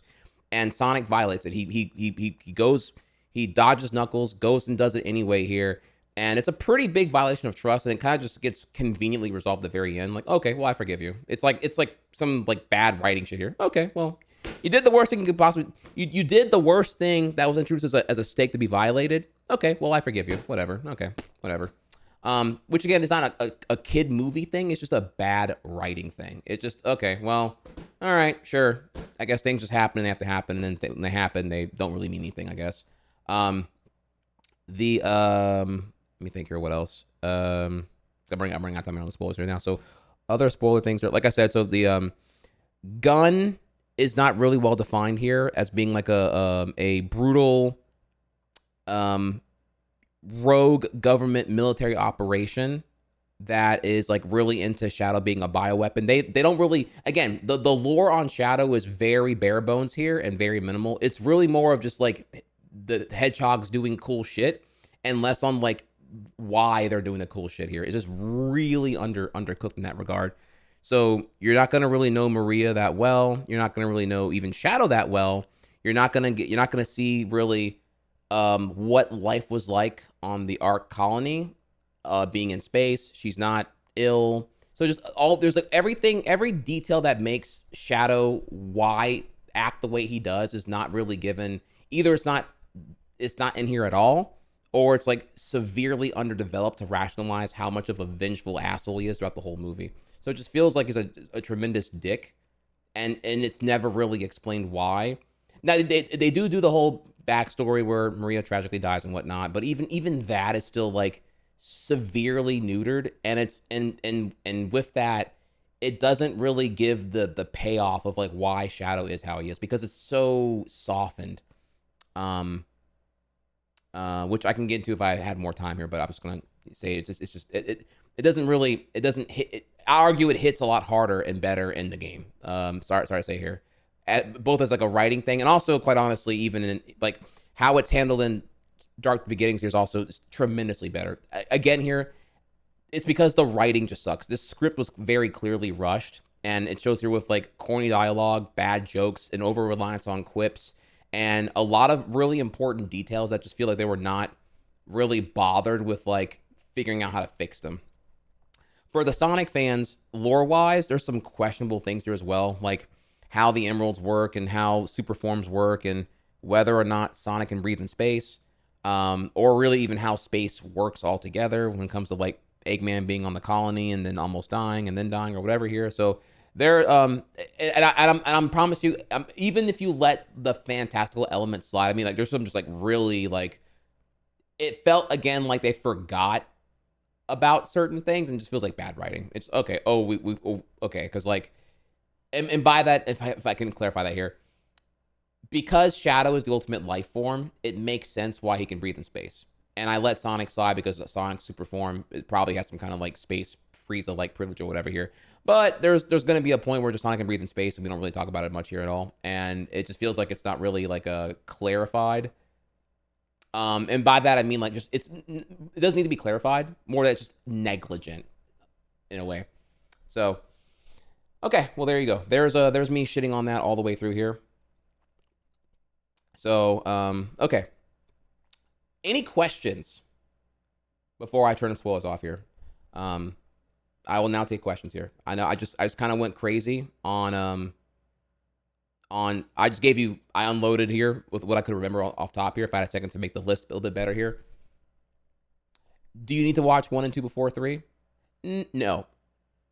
I do think 2 is worth watching. If you're gonna go watch 3, you should watch 2. I think that'll help a lot actually. It'll you know, because 2 is worth watching, and 3 is like a curiosity thing if you still want to go see that after what I'm saying here right now. There is a post-credit scene, yes. I guess so we're in spoilers now. Do you vote yeah or vote nay? Do you want me to disclose what the post-credit scene is and my thoughts on it? Or do you want me to save that for just like y'all go see it first or whatever here? Well, there you go. Does Sonic use Chaos Control? Chaos Control is a bit different here, I would say. Do I answer that question verbatim right now? Like, I don't know if you want the whole thing here. Chaos Control is mostly here a not specifically defined capability to teleport mid-combat. It's less about like, it's not really about time travel. It's more like it's just something that Shadow does in mid combat. He teleports, but not explicitly in a Chaos Control way. There's Chaos Energy is alluded to. It's how he like powers the space cannon. But I would argue that Chaos Control is not really a focus here, which I do find kind of a letdown. Again, if you enjoyed how lore heavy Sonic Movie 2 is, I'd argue Sonic Movie 3 is way less that, bro. It's pretty much everything about Adventure 2 is now just dumbed down to Shadow wants revenge. Gerald does a revenge cannon. Well, it's actually, I guess technically Eggman does the cannon in Adventure 2, but now it's the grandfather is doing the revenge cannon to blow up the Earth in a very irrational, stupid way, because there's no okay, you're gonna blow up Earth and then what? Just like live on the colony or whatever? What? Okay. Again, not a deep plot here very clearly, but just like the beats are just effectively just, yeah. Shadow exists. Gerald wants revenge because he was wronged. Maria died. Shadow is sad, and he's gonna do a cannon to get revenge, and that's really about it. So, okay, and then, do you need to watch 1 and 2 before 3? I would say no, but 2 is good. 2 is good, and 2 is worth seeing, but they're not essential. No, you're pretty good to go in here. I mean, Sonic the Hedgehog 3, the game, is a very simple plot. You know, Angel Island, Master Emerald, Knuckles the Guardian, Eggman comes in. You know, literally, it's the plot of Hidden Palace Zone in Sonic 3 and Knuckles. That's the plot of the movie. It's a very simple plot, and so it's that plot playing out in a really cool, satisfying way. Knuckles is fucking awesome. He's wonderfully voice acted, and they do spend some time here exposition dumping all the underdeveloped parts of why Sonic Movie 1 happened, pretty much. So yeah, Movie 2 is a great watch, but not essential to watch Movie 3. Post-credit scene. So the post-credit scene is Metal Sonic.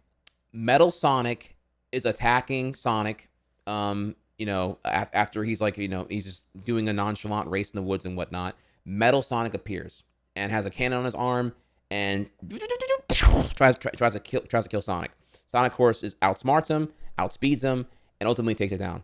He takes one down to reveal a army of Metal Sonics. There's like he's surrounded by like 30 of them.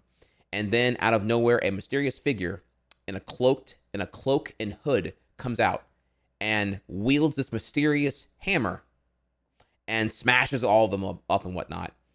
The figure reveals the cloak. It's Amy. It's Amy, and she looks great. And then the movie ends. So the pattern's been consistent so far here. Sonic Movie 2's post-credit scene, or Sonic Movie 1 post-credit scene, Tails. Movie 2 post-credit scene, Knuckles.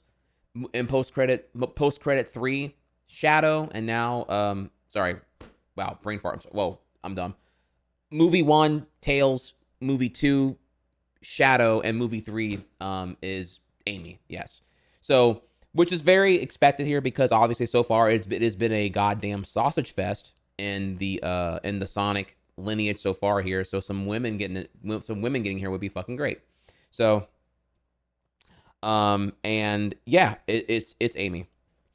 There's no voice. She doesn't say anything, and that's really about it. There is no Rouge, and however, what I can say, it's actually a good point here. What I can say about this, spoiler-wise, my speculation, is that because Amy is wearing, she's wearing a cloak, and she's like a, you know, like I guess like kind of like a fugitive or like a vigilante or whatever. She I do think she's gonna be coming from Sonic's world, and it's gonna be that, you know, we're gonna see Sonic Movie 4 be that shit's really fucked up. Like Earth is safe now, right? But shit's really fucked up in Sonic's world where he came from with this. Because like, I will say here, the movie does go out of its way, very briefly, to reiterate that Sonic misses his like vaguely defined owl mother from his real world, who we still know really nothing about, quite honestly here. And so because they haven't abandoned the mother owl from movie 1 and 2, meaning that so they're going to develop this whole like OC mother parent shit and probably 4, and that in Sonic's home world, you know, these metal Sonics exist now, and we go from there. Also, while we're on spoilers here, Robotnik, Jim Carrey's character, does die in this movie because, of course, you know, does Jim Carrey want to keep doing Sonic Movie 3 or Sonic Movie forever here? Probably not. So he's died. He dies. But it's very likely going to be in a way where his conscience is uploaded to, you know, Eggman, which is kind of what they did in the Archie Sonic comic series here. So they can just, you know, because he's a robotics guy, right?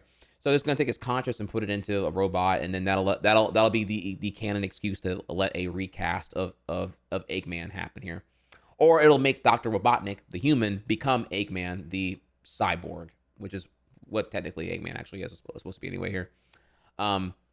So that is that's where things are gonna go there. Now, if you're curious of my thoughts on that, if you want more details, then the Metal Sonic resembles to me the models from Sonic Heroes, and if you recall the final boss in Sonic Heroes, it is Neo Mecha Sonic, the really big one, right?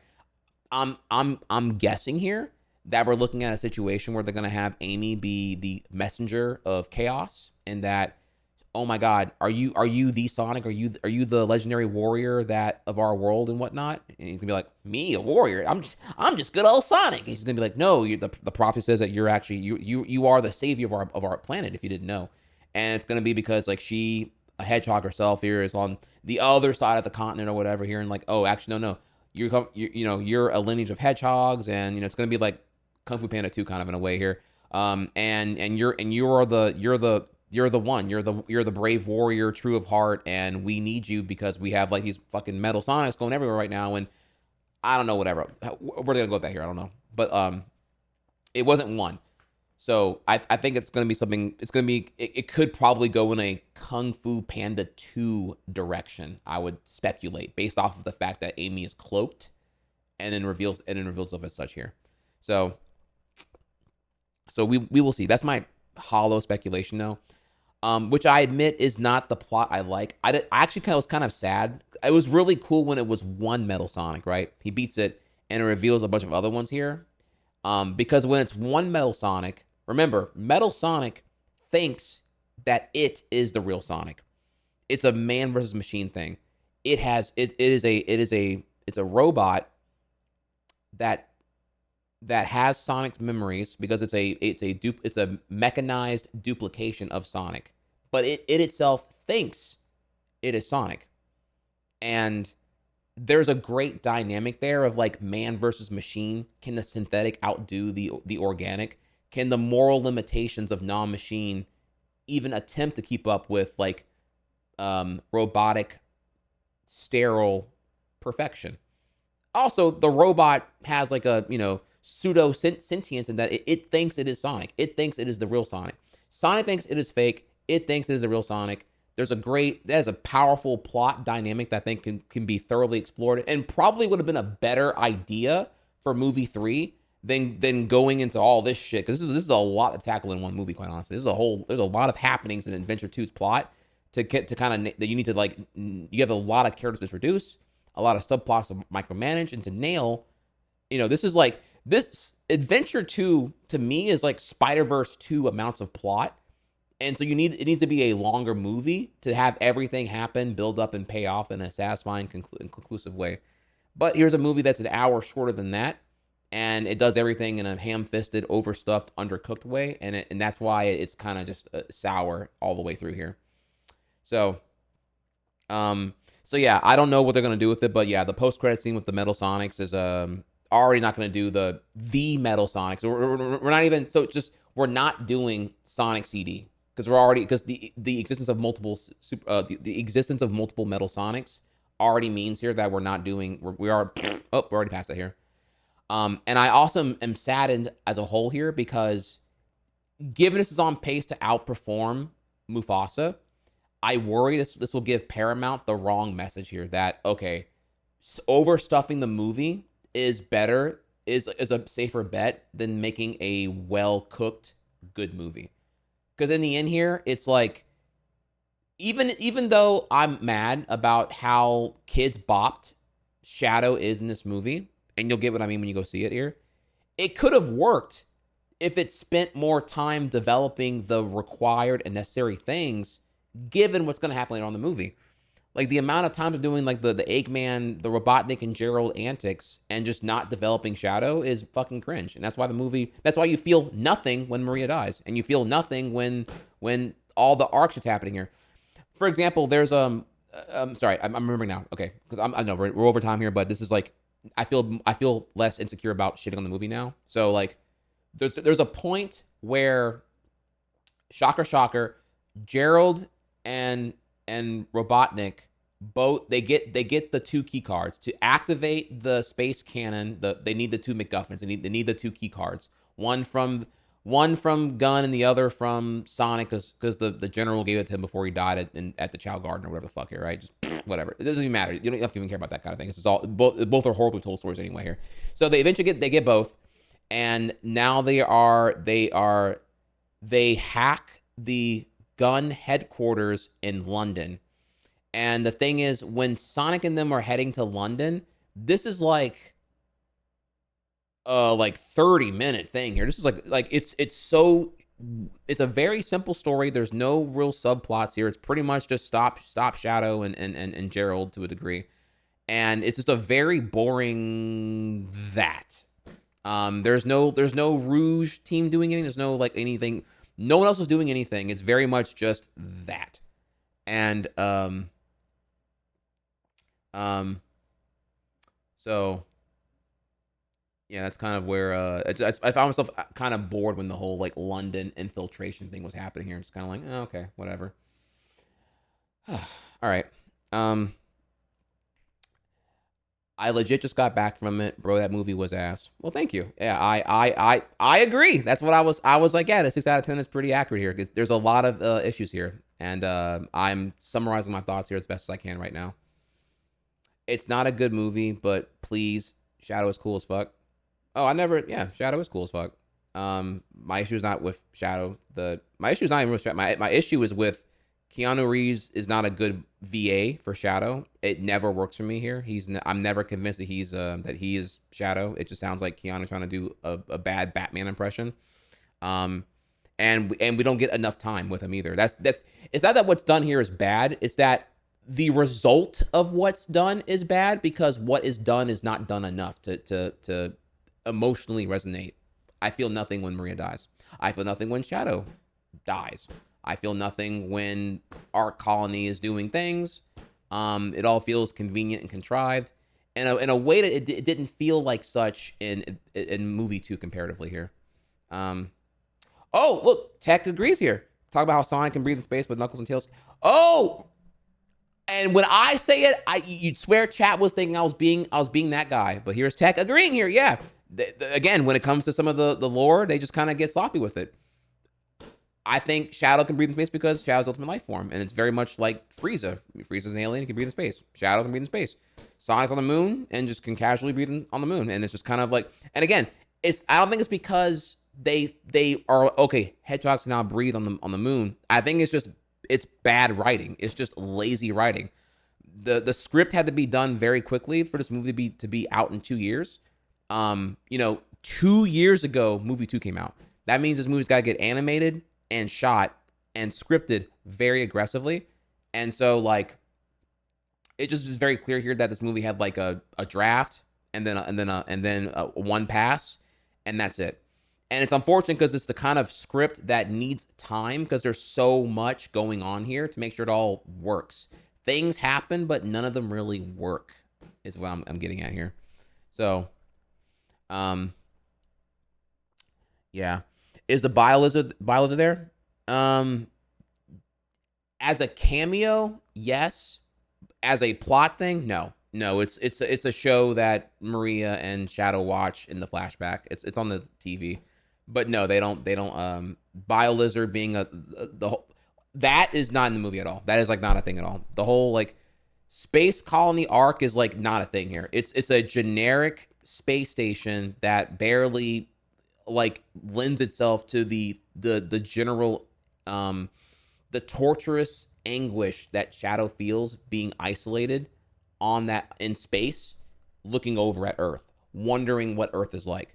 Maria having a bonding over like being human and wanting to inhabit Earth along with other humans, and telling Shadow about that, what she yearns for and what she gets out of having a friend. And Shadow also finding purpose in having a friend as well, because that's the only thing he has here, because he's just a bioweapon with no other thing to do because he's in pure isolation on the colony and whatnot. These things are like heavily, they're integral to what defines Shadow's character throughout the entirety of everything here, quite honestly. Like, why is it on this like revenge-driven fucking murder spree and whatnot? And all these things of the why are glossed over hardcore, either not interested in doing them or just spend way too little time. Again, here, like I said, you spend more time with Shadow escaping the prison island than you do actually on the arc where all the important character things are happening here. So, and then also, yeah, Tex bringing up a good point here, actually. And then if we're still sticking on the movie right now, like, Shadow 180s so abruptly, you will get whiplash. He goes from a revenge drunk murder hobo to, oh, fuck, I gotta save the Earth now. Holy shit. And it just like, it 180s over like one conversation. It feels so, it just, yeah, it just, again, the characterization is weak and the writing feels too contrived given how, again, why is he murdering nonstop here? It's barely really defined. And then when it's a big pivot, you don't really feel that connection. It just feels like things are happening, but you don't really get why they're happening if you only consume the context of the movie. So, yeah, I don't know. And then in the end, like, if I'm being honest here, the whole like supersonic hyper Shadow in space, like, I just didn't care. It felt like nothing to me, really. Even that felt like nothing either. That was like even that, whenever, so it's spoilers, right? Even when Shadow and Sonic are fighting and how that resolves just feels kind of like, I don't know, contrived in a way here. Just like, both what Shadow says when Sonic wins feels dumb, and what Sonic says for when he is winning is dumb. Like, again, dialogue and script, but what they're saying feels dumb, and even what Shadow says when he loses doesn't feel like a thing that Shadow actually would say. It just the dialogue sucks, dog. I'm sorry to say, like, it really it takes me out of it so fucking bad. Like, it's lame ass quips and bad dialogue a fuck ton, dog. It's just a shitty fucking script. So I feel I'm kind of beating a dead horse now here though. So that's about it. Any other questions here? Because what I'm gonna do now is I'm gonna go to my Letterboxd account and I'm going to make my thoughts more concise there before I go to bed, and then I'll reference that tomorrow onward here. So all in all, to conclude, we can remove this now, and this too. You can come back out, y'all. It's safe.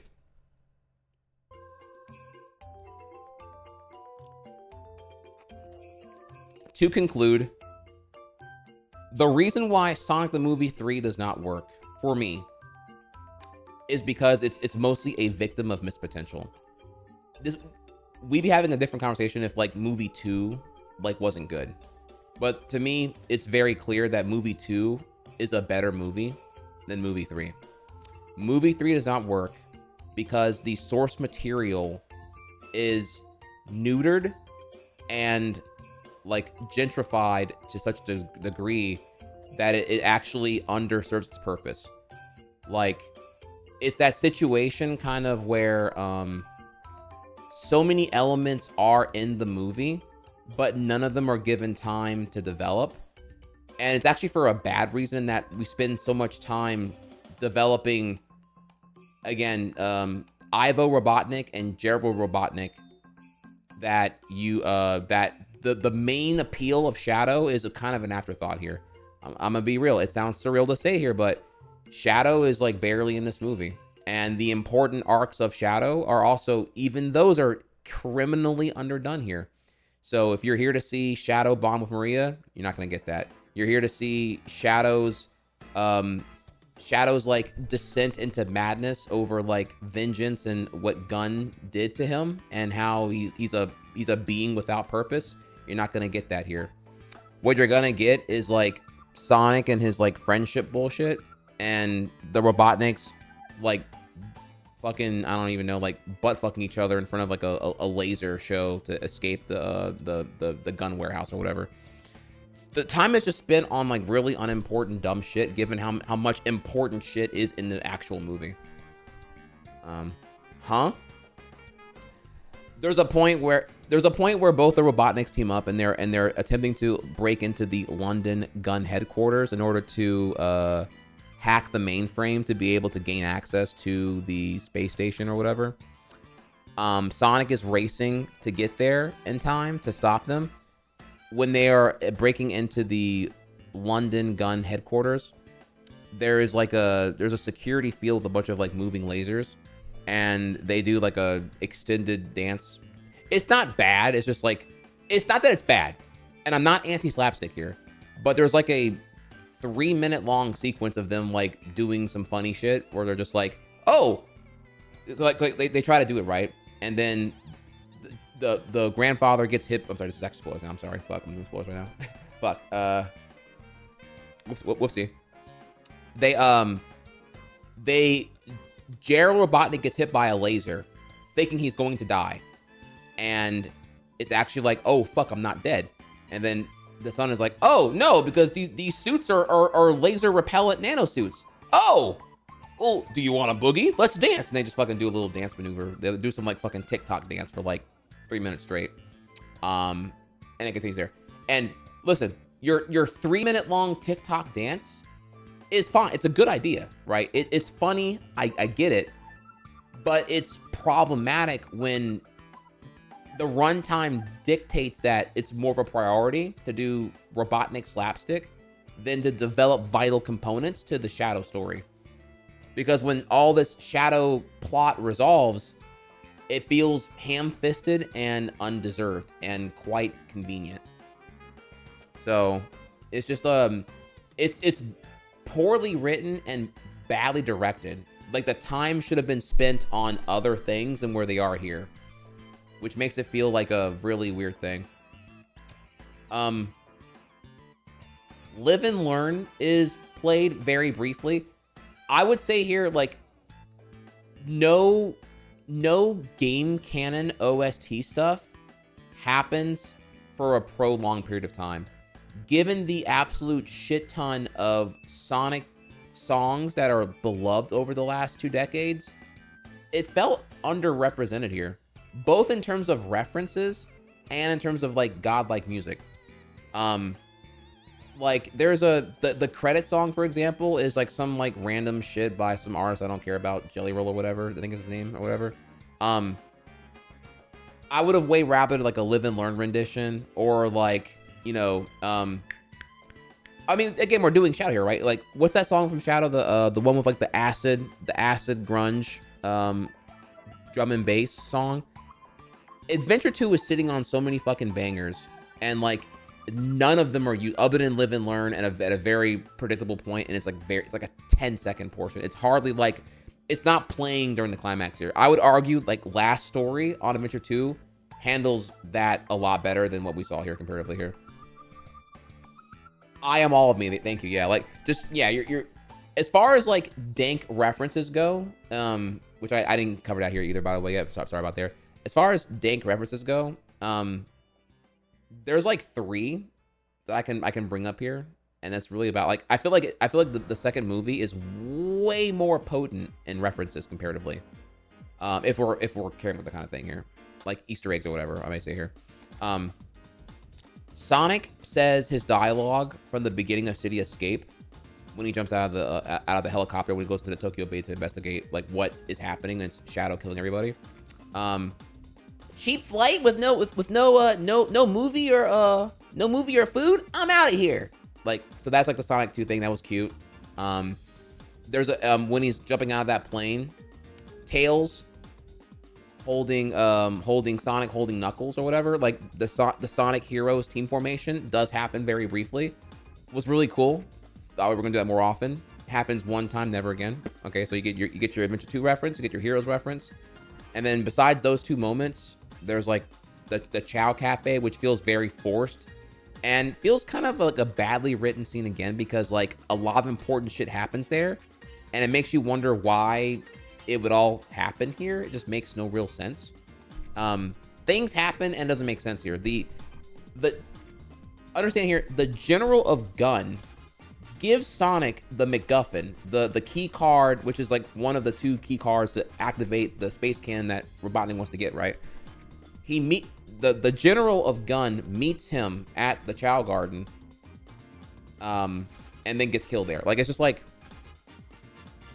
I don't know. It's really, really weird. And also, again, like, Chows are not on this planet, so there's this weird thing now where like Chows are from the alien world, but humans coincidentally have a parallel Chow consumer-driven cafe thing by coincidence here. It's just, you have more questions than I have answers to, honestly. It just feels, in a word here, lazy, and just like, but why? Why have the Chow Cafe be where they're at? Why have it be a cafe? Why not just have like there's a Chow billboard, and I feel like that's appropriate, but this Chow Cafe felt very weird and forced. I don't know. So okay, well, with that, I digress. I'm reading too much into it here. In the end, all right, well, if you say so. I will stay firm on my end here that what was I gonna say? It's just the remnants of a really undercooked script that needed a lot more time to get polished before all these shoots happened.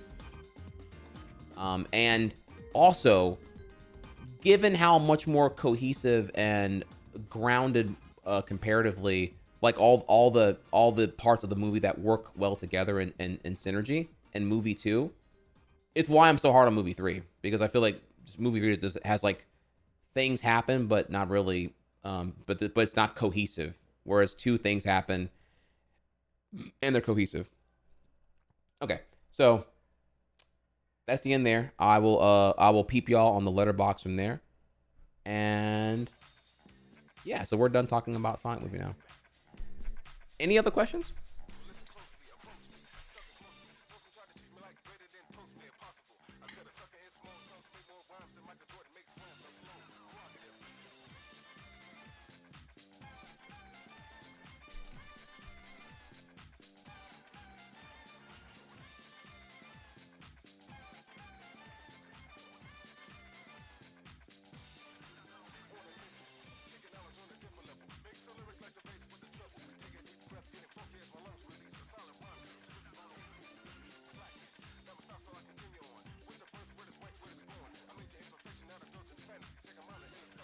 All right, all right. Well, why the general say Shadow's a child when Shadow is like 80?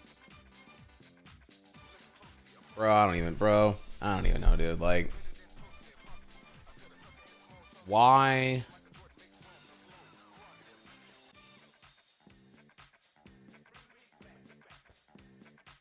Why is Shadow a like pro kamikaze suicidal edgelord whenever he like loses to Sonic? Like that doesn't even sound like a Shadow thing that he would say here.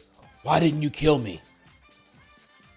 I don't know, dude. God, I had so many issues with that whole thing here. Well, anyways, you know what we're gonna do? Fuck it. You know what we're gonna do? We're gonna watch Peak. I don't give a fuck anymore, dude. Let me get back here. Let me get my fucking mojo, bro.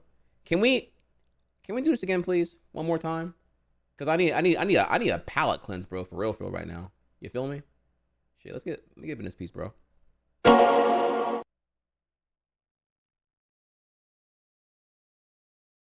Let me show y'all Peak here, bro.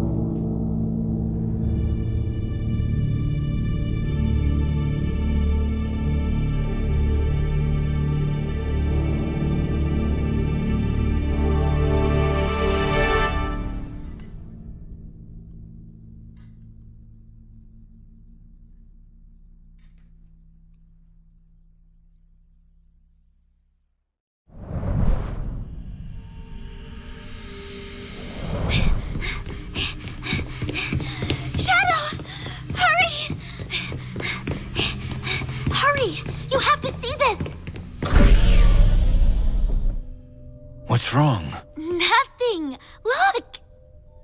It's lights. It's the Aurora Borealis. You can only see them from certain latitudes down there, but up here, we can see the whole... Maria! Thank you. I just pushed it a little. That's all. The low gravity here only keeps your condition in remission. You should know better than to exert yourself. I know. You're right. But when it comes to the beauty of the Earth, I can't help myself. I can't wait for the day when we can finally return. I was created here. I don't know if there's a place for me on Earth. All right, I'm allowed to pause right now because I don't give a fuck. All of that there, that minute and a half, none of that is in the movie. Like Maria's value of Earth, the setting of the fact that they're isolated on the space colony, Maria's illness, like all of these elements are what make the relationship have like stakes and depth. And none of these things are in the movie, by the way. Like all of this so far, Maria is not ill or frail. And why she's even with Gerald is actually never explained, quite honestly. She's just there because, like, oh, you're the granddaughter and you got to come with me or whatever for some fucking reason. All of this is, like, not in the movie at all, by the way, just to give you an idea of how much it doesn't fucking work. All right? Earth.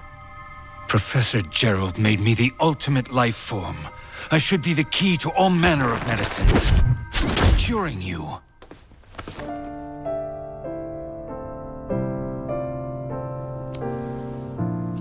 You and Grandfather are doing your best. I'm just as happy to spend time with you here while you both research.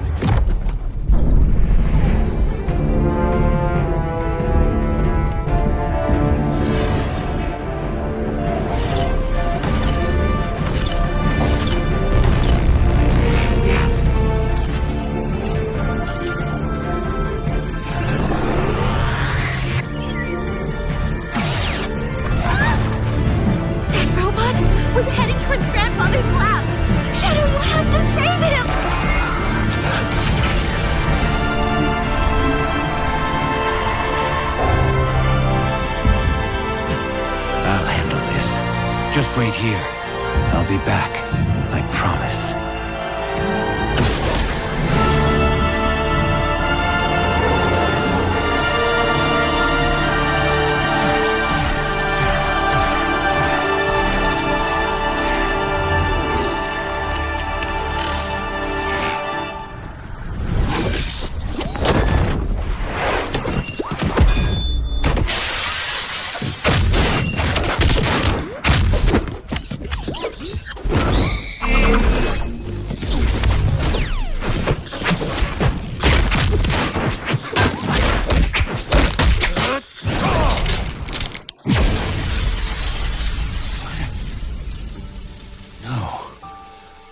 This isn't right.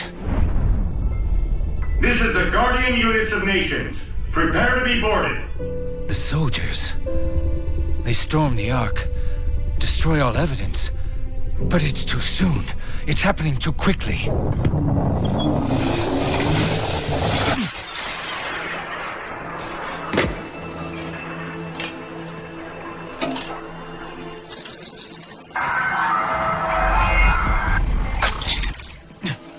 Professor, we must...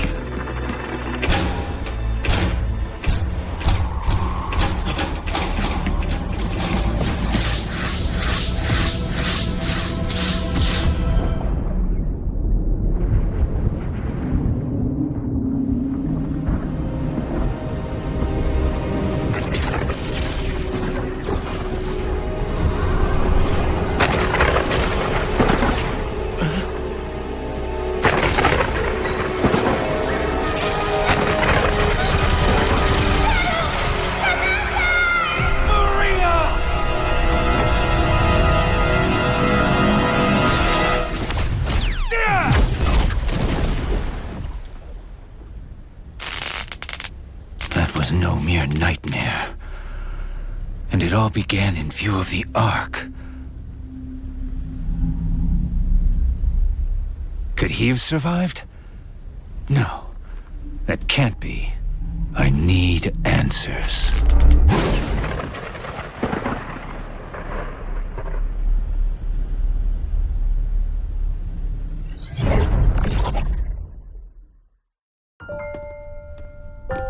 All right, so that's episode 1, right? It's all together here. Well, I gotta pause here again and say here, any bonding of Jared Robotnik and Shadow, like on the Ark, doesn't exist in the movie.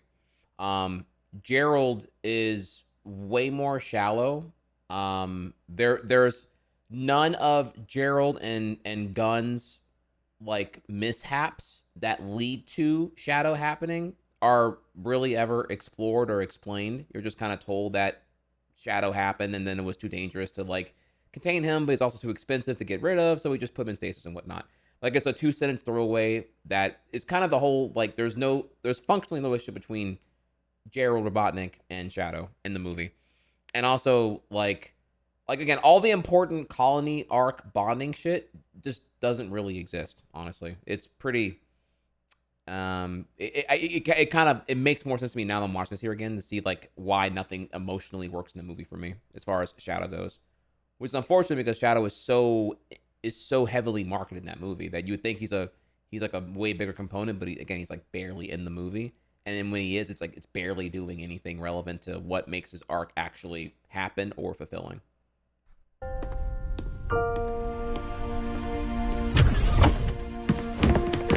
Tell that freak to stay away from me!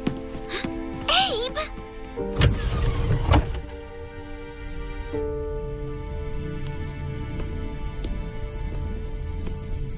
Shadow? Are you alright? Maria, I'm fine.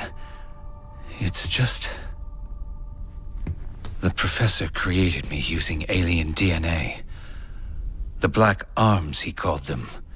Black Doom, nowhere to be found. Alien DNA, it's brought up one time. Meteorite that contained Shadow or whatever. Again, like all these cool elements of Shadow are just like kids bop filter, just really dumbed down or nullified or just like ill-defined. And all those specificities are what make him such an edgelord, and they're just not really present in the movie. The same DNA as this larva. This ugly, heartless creature. I may look like a hedgehog, but I'm really no different than this thing. That's not true. You have a big heart. It may be difficult for you to express it, but I know that deep down, you really do care. About me. About everyone. What you do is what defines you. I know you're having a hard time finding answers, but I'm certain you will one day.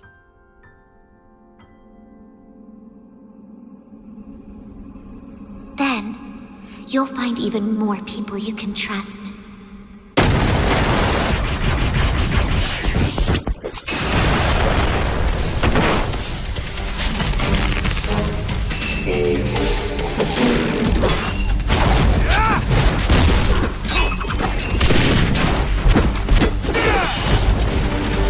Face me, inferior models. Evening, handsome. Didn't expect to see you here. Rouge, what are you doing here? Just gathering some intel for Gunn. I convinced Omega to be my backup. What's your story? I need a spacecraft to reach the Ark. I have reason to believe the Black Arms have returned. Well, you're out of luck here. This is just a supply depot.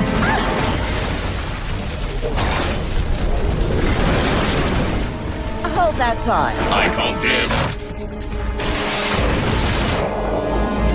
Take it out.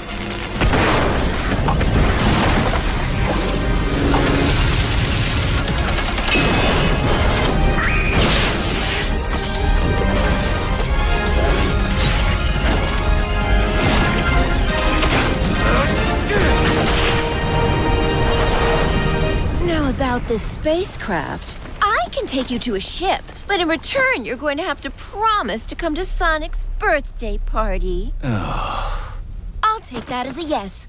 Now then, interested in raiding a gun base?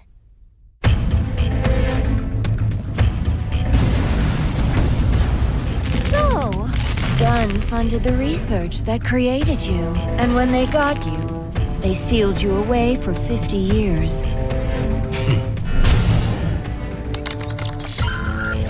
My point is, don't get too caught up on any vendettas tonight. Gunn is not my enemy tonight. Just an obstacle in my way. I call dibs.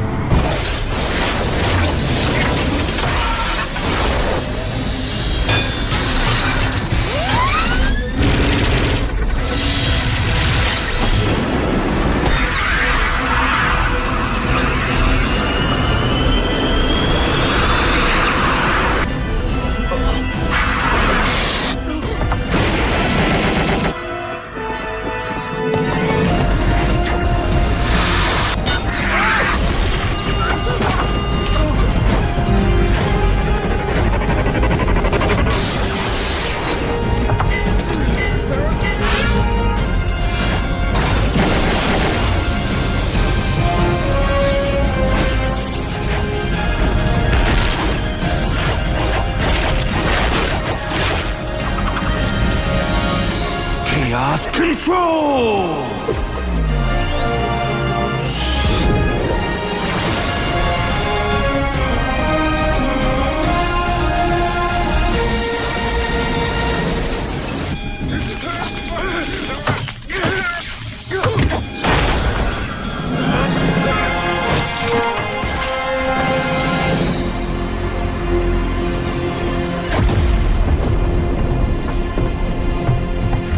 I wanted to destroy it. Shadow to Rouge. I'm in position. Copy that and initiating launch.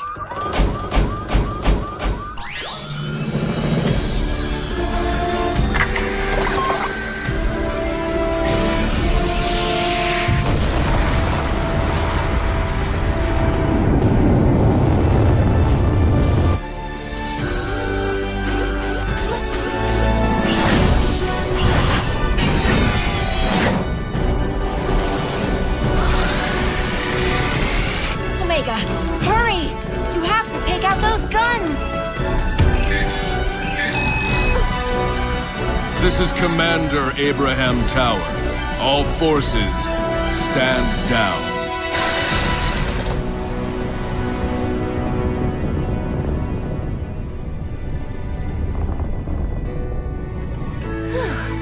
Abe! I brought that intel you requested. And aided in the destruction of millions in Gunn assets. Sorry, but Shadow needed some help saving the world. If that's the case, despite all that's passed between us, He saved the world from Black Doom. He should have known I would have supported him if he asked. When has Shadow ever asked for permission? You could have talked him down, Rouge. There's only one person who could ever do that. True. And she was lost to us a long time ago.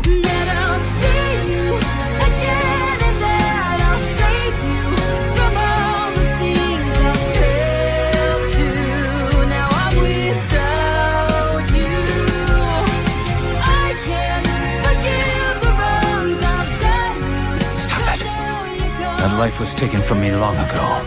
I need to focus on the mission at hand. Shadow never says anything like that.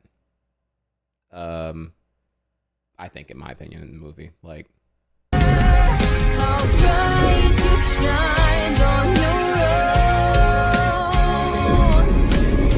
threat lurks aboard the Ark, and I must eliminate it.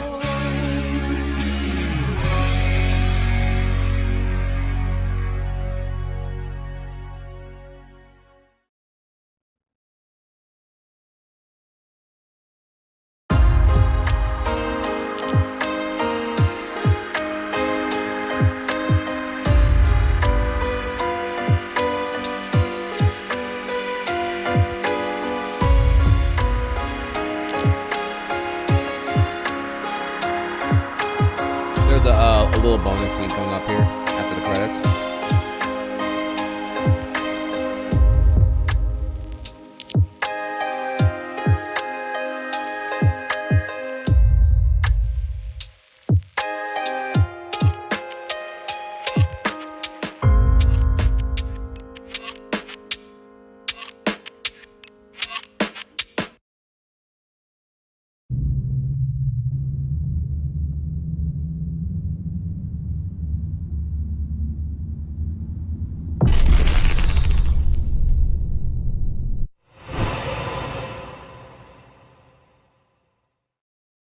Man.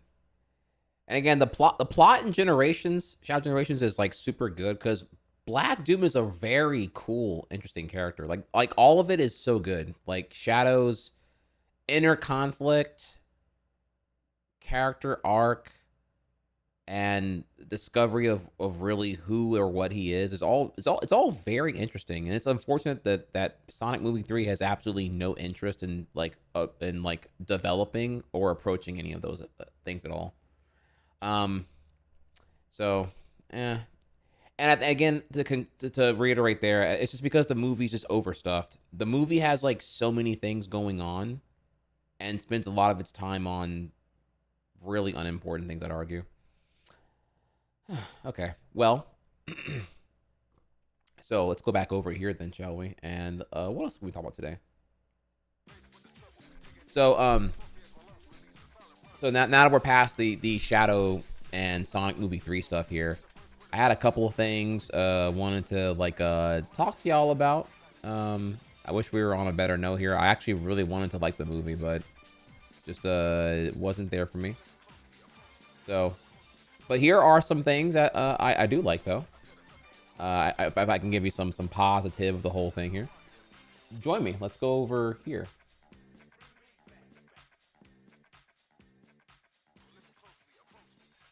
Let me see here. So, a quick little Yapp mini here. These are all like really small things. So, based off of pre-orders and social media engagement, the projections are looking like Sonic 3 is going to actually bop Mufasa Lion King, which is based, I will say. At least I saw Sonic Movie 3. I have no interest in whatever the fuck Mufasa's looking like here. Early word is that Mufasa is a better movie than 2019 live action Lion King, but that's a pretty low bar, so it's not enough anyway. Like, if you're interested in seeing more of this questionable art direction that leads to the incapability of having like tangible expressions on all of the characters, you may do so. Mufasa is pretty hardcore retconned because in the context that like now Scar, rather than being a villain, is now a misunderstood character who, because Mufasa is actually the orphan that was welcomed in and then became king, I don't know. It's just I don't have much interest in it. I have much interest in it at all here. It feels very much like a cash grab because it was never really a good idea anyway. Prequel's already a pretty hard and fickle thing to tackle, and I'd argue that using 2019 Lion King is already a pretty terrible basis for what to do in prequel realms. Anyways, yeah. So Shadow's on Sonic's on pace to actually bop Lion King, which is pretty based here. I'm happy to see live action Disney shit continue to go in the toilet and whatnot. Pretty wild here actually. News that happened right before the opening. Crush 40 vocalist Johnny Gioli is reportedly suing Sega for a breach of contract because of the use of the song Live and Learn being used in at least 25 different games and never getting compensation for being the owner of the master recordings. So, yeah, there is I believe it's a lawsuit worth almost $3 million. And somebody puts a really good point, actually. Best guess for how this could even happen here is that Paramount actually did the legally correct thing of licensing the song, and it made Johnny be like, hold on, wait a minute, I own that song? Sega gotta pay me, bro. I didn't even know that shit. That's crazy. So I think that's actually very, very true. And that makes a lot of sense, actually. So you have that right there. Again, here is the poster. The poster that you get if you attend the Sonic 3 event screening. They have limited supplies of, admittedly, this really cool poster here. And I add a little shadow pin too. So I'm really happy about that.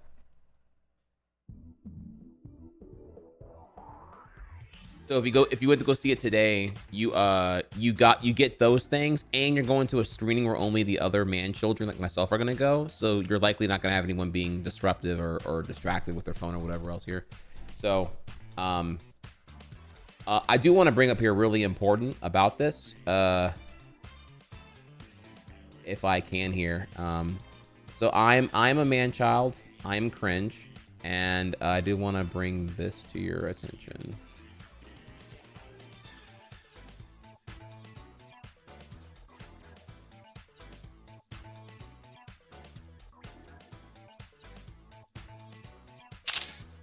Oops, sorry, hang on. A little bigger here. My apologies.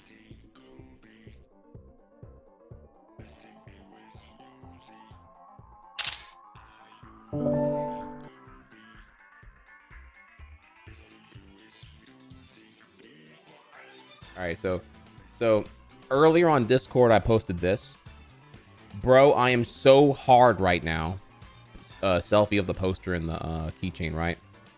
How the exchange went down here. Can I pick which keychain I get? The middle-aged ticket usher says, sure. I say, okay, shadow please. And then and then my non-normie comes out. She says, I don't know which one that is. Can you point at it for me? And I'm like, oh my god, bro. And then it's at that point I blush and I'm like, yeah, that one. I don't know which one that is. Yeah, dude, fuck. And keep in mind here, I was if it got cringe, I was prepared to say it's for my cousin or my godchild, or just make up something, right? Just, you know, throw somebody getting thrown under the bus here for sure, you know. It ain't gonna be me. All right, so there's that right there. Next up, if you didn't know, Sonic is playing in Screen X, which I don't even know what this is, right? I didn't know what Screen X is, so I had to like Google it, right? Because I'm like, what does that even mean? So you go over to the profile and you go over here and you go to like any of these things here, right? So Screen X is this like gimmick where it's 3 screens for specially formatted movies, and that's pretty fucking nuts. Yeah, you're engulfed in screen. It is a gimmick admittedly here, but I don't know if y'all have ever like done this before, but yeah, that's a thing. When I looked, there's only like you can't get the total number. You have to go to like each theater's chain and see which one has the screens or whatever. But there's like 5 or 6 are in Texas. Seems to be here. So there you go. If you want to go in there and get engulfed by that, there was a better one here that kind of showed it. Yeah, so shit like this here.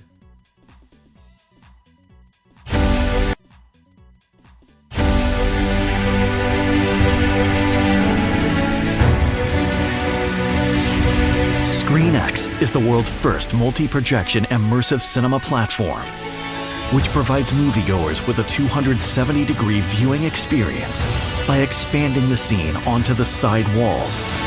Get ready to see more in ScreenX, now open exclusively at Marcus Ridge Cinema. There you go. So you get the idea there. So that's ScreenX, and Sonic is playing in that. If you care about that, can I get the link to that thing? Sure. Did I not make that link? Yeah, here, let me grab that real quick.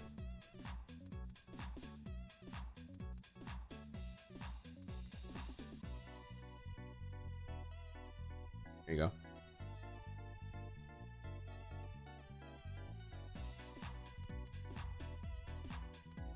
All right, and then from there, also this I thought this was a badass poster I want to share with you here. This Feel It in 4DX, and this poster is so fucking badass. Goddamn, dude. What could have been? But yeah, it's playing in all the gimmick theaters here. 4DX, ScreenX, whatever else here. There was a great series of parody theatrical posters for Sonic Movie 3 that I thought y'all would enjoy here. I mean, this is actually this is like when marketing is not cringe. So I wanted to like just kind of run y'all through these real quick. You know, Home Alone.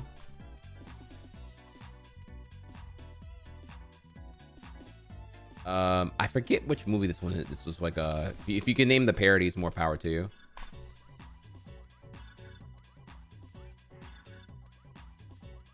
I can tell. I still remember which movie exactly these are here, but really, really well done. Okay, this one we all know though. That one's pretty easy.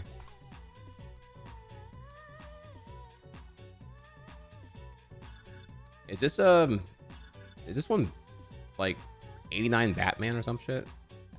I feel like I should know this one is, and I can't tell right away.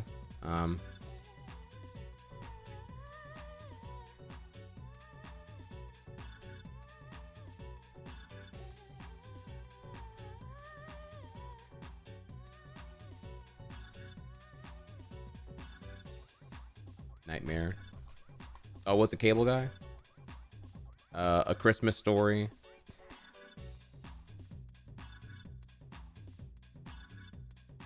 And then finally, well, I guess Nightmare Twice.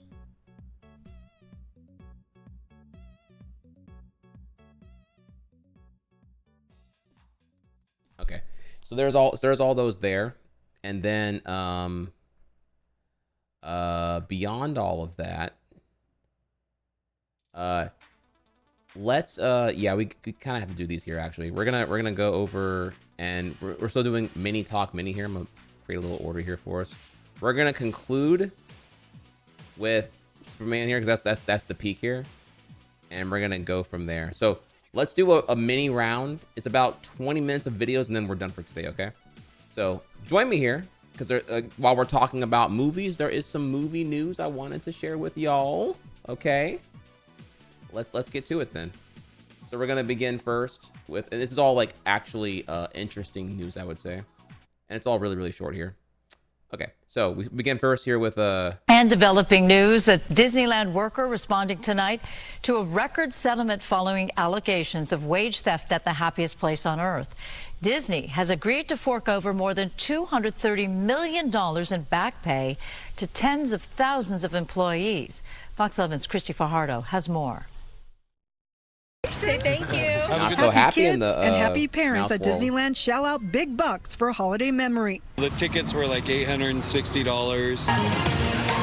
That's why some are disappointed to learn the resort has just agreed to what is believed to be the largest wage theft settlement in state history, $233 million, covering roughly 50,000 past and current employees. How many? Upsetting. And every corporation should pay, their dues. Even now, about 50,000 employees, hundreds of millions in back pay. Y'all, you can't call that negligence. That is 100% predetermined continual wage fraud and theft. people choosing, to pay bills or to get food. Michael Levier has been working for Disneyland for 16 years and says he has co-workers who live in their cars. That's why they celebrated when the voters of Anaheim approved Measure L, which raised the minimum wage to $15 an hour starting in 2019 for companies that get tax rebates from the city. Do you hear how ridiculously greedy this is? You have to, they are, Disney workers are not paid $15 an hour. They have to fight for $15 an hour. And it has come from an external party to even get that amount of money in the first place here. And even then, the state regulation is that $15 an hour when you're already getting state-provided subsidies. Jesus fucking Christ, how greedy can one be here? This is like fucking comic book villain amounts of evil here. Holy shit. But he says the raise never came. Instead, Disney argued for 5 years the corporation was exempt because it no longer had any tax rebate deals with Anaheim. They claimed that the $300 million Mickey and Friends parking lot deal that had started in 1997 didn't qualify. Anaheim, California. These are California residents who are fighting for $15 an hour. How do you afford anything? The answer is you don't. This is so gross. This is gross. If you're not outraged, chat, you're just not informed here. This is fucking gross, dude. Qualify. They still get a tax benefit from that. Ultimately, the Court of Appeals and the California Supreme Court rejected Disney's argument. In a statement, a Disneyland spokesperson wrote, quote, "We are pleased that this matter is nearing resolution. Currently, all cast members make at least the Measure L requirement of $19.90 per hour. And in fact, 95% of them make more. A judge still has to approve the settlement, but on average, employees are expected to get back pay and interest in the sum of about $3,600. It's a big payday for Levier, and he hopes a big blow to corporations who ignore the law. We bring a service that touches people's lives, and it's hard to put like a price on that. But to have people struggling to get by in the ways that they do is just unacceptable. In Anaheim, Christy Fajardo, Fox 11 News. What was it about this that you just could not say no to? Double the fun, 2 rules. Yeah, double the villains, double the fun, for sure. Gerald is the rock that Ivo crawled out from under, and when he finally sees Ivo, he sees Ivo, and Ivo sees Gerald, and they realize that they have a blood relative, It's like they get to experience that unbreakable bond of familial darkness that all of us are so familiar with, especially at the holidays.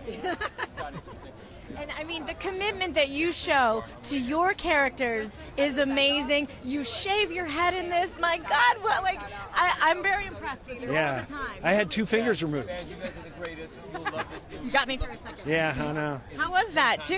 Doing that a lot. It's all fun. It's all just fun. I'm just I'm a Mr. Potato Head, I love going through all the different stuff and the wonderful makeup people.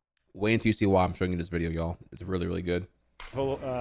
Like Mark Coulier, who created Gerald's face, and I love that aspect of it, just always changing. I'm like that in life. I kind of I want to be a long-haired guy now. I want to join a motorcycle gang, and no, not really. Yeah, I mean, Jim Carrey and motorcycle gang. that would be a headline. Yeah. So the getup. Clickbait. The getup for this versus the getup for the Grinch. I mean, totally different, but a lot of too. We had Ellie Baker creating these costumes that were insane. Plus, there's the special effects guys that are just off the charts, and it's getting bigger and bigger and more incredible. And I'm getting to do things that I can't believe I'm able to do. I for 4 days I was a praying mantis and and a scorpion, you know, in a battle sequence, and it really is like I sit back and go, I can't believe they're spending this much money on comedy.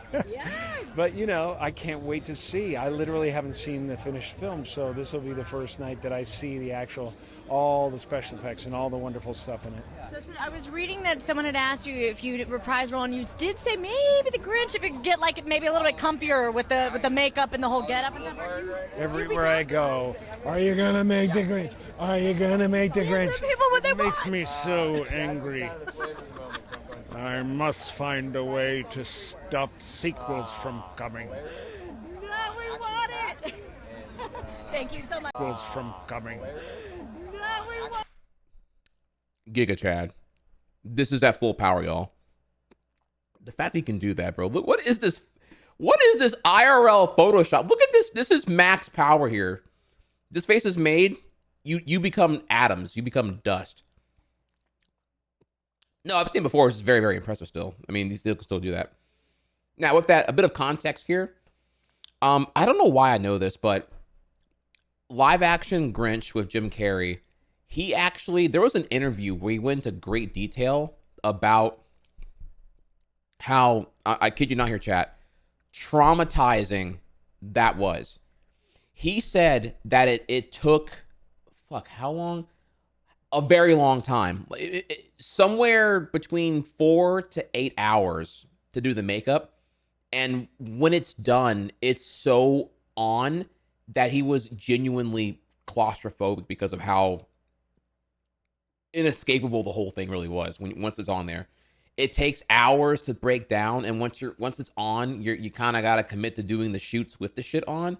And he hated it. He said he actually had to, wait for it here, he had to get help to get over the claustrophobia of it, and that the studio actually contacted some Iraq veterans who, you know, had dealt with like extreme conditions to help train him to mentally dissociate when in the makeup suit. So all that just, yeah, I know, crazy, right? It's crazy. This is all a true story here. So Jim Carrey doing Grinch ever again, that not 0% chance. You get this quippy little line right here and a smile, and he'll tell you like, yeah, you know, thanks for the 20 bandos or the 20 millions. I'm out. Never again. But yeah, look into it. It's pretty fucking nuts. And you did say maybe the Grinch, if it could get like maybe a little bit comfier with the makeup and the whole getup and stuff. Everywhere I go, are you gonna make the Grinch? Are you gonna make the Grinch? It makes me so angry. I must find a way to stop sequels from coming. No, we want it. Thank you so much. Happy thank holidays. you. You're the best. Thank you.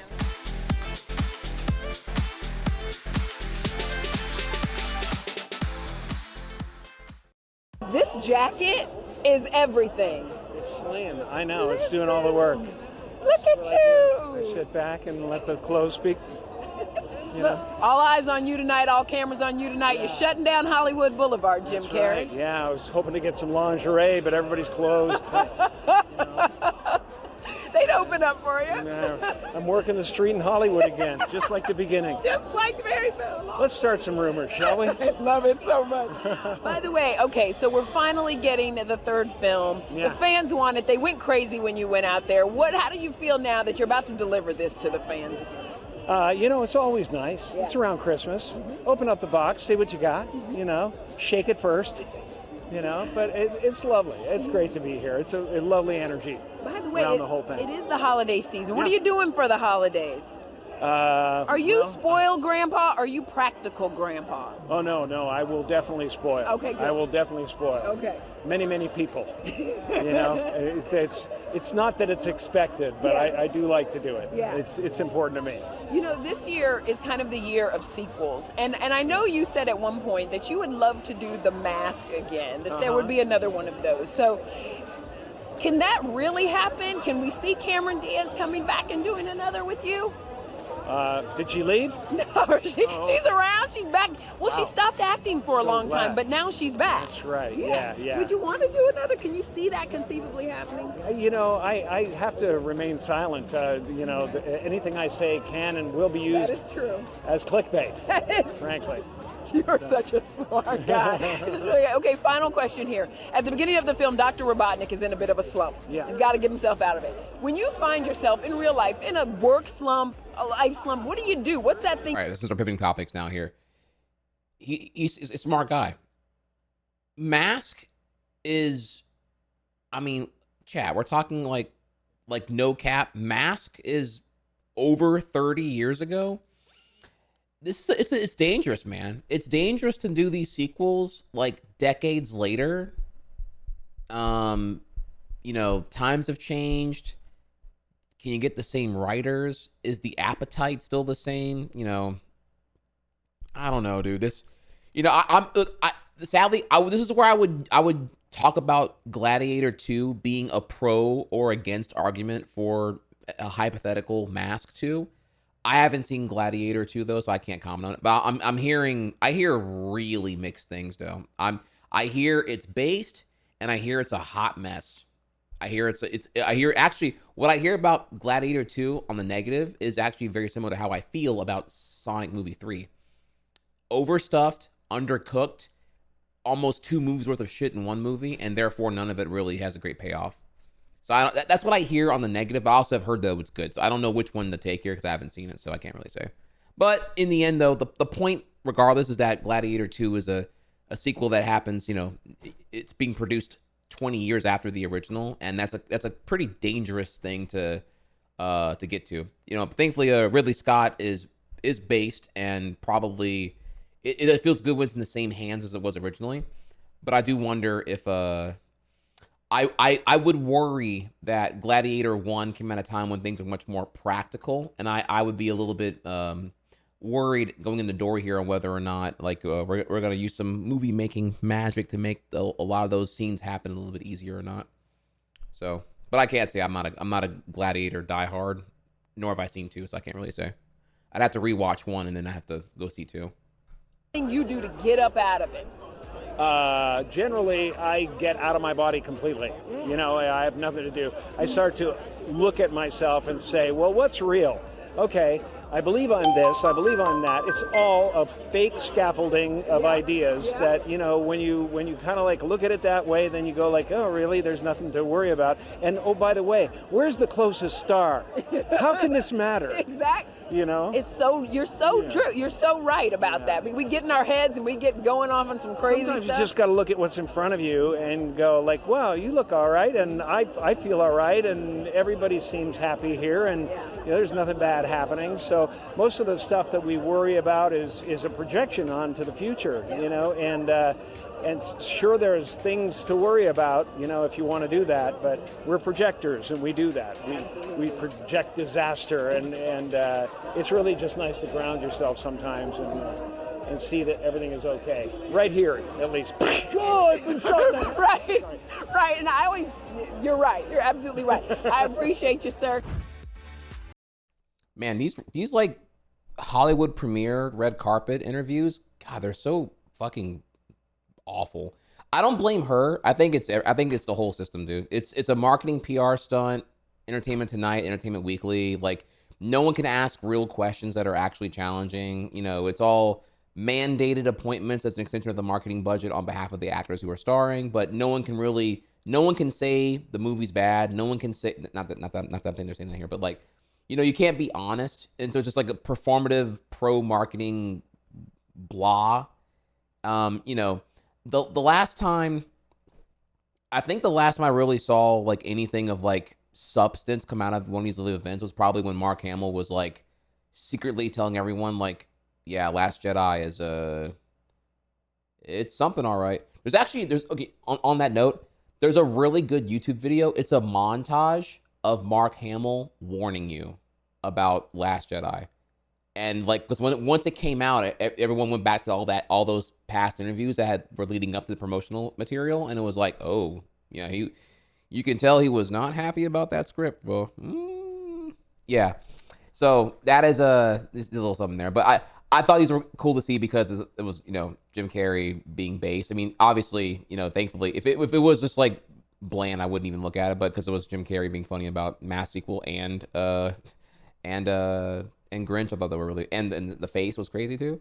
Okay, so now we're gonna go from here. We're doing quick rounds of movies that all have things happening right now. There's James Gunn's 2025 Superman. That trailer came out today. We're gonna look at that here at the very end. Here, it's my finale today because we're gonna end on a good note, on a great note, quite actually.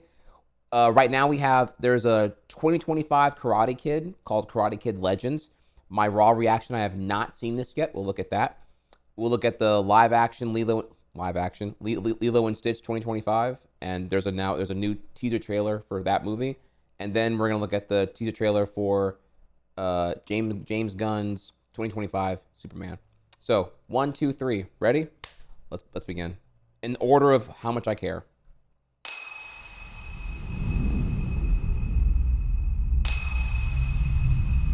Our traditions are rooted in history. Kung Fu, karate. The tree grows strong.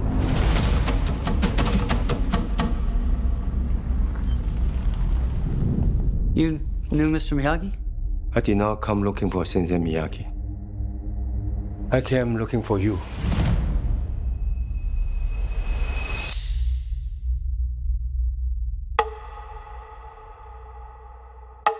In life, you have only one question. Is it worth fighting for it? Or not? Lee means to me what you meant to Sensei Miyagi.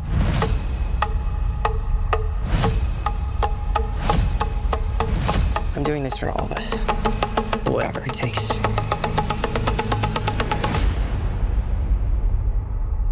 Two branches. One tree.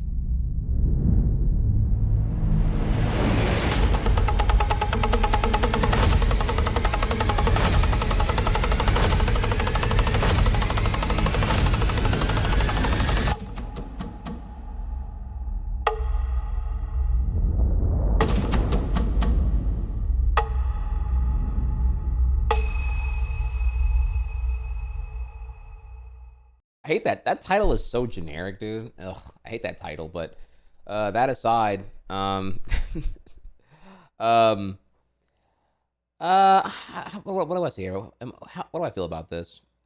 I did see Karate Kid with Jaden Smith 15 years ago. God, I feel old even saying that now. Holy shit. And but that was also I was really passive. I don't even remember it that well. I don't know. Will I go see this? If people are saying it's godlike, yeah, but I don't think I'm like eager to go see this, honestly. So, we'll see. I'm timid at most on it.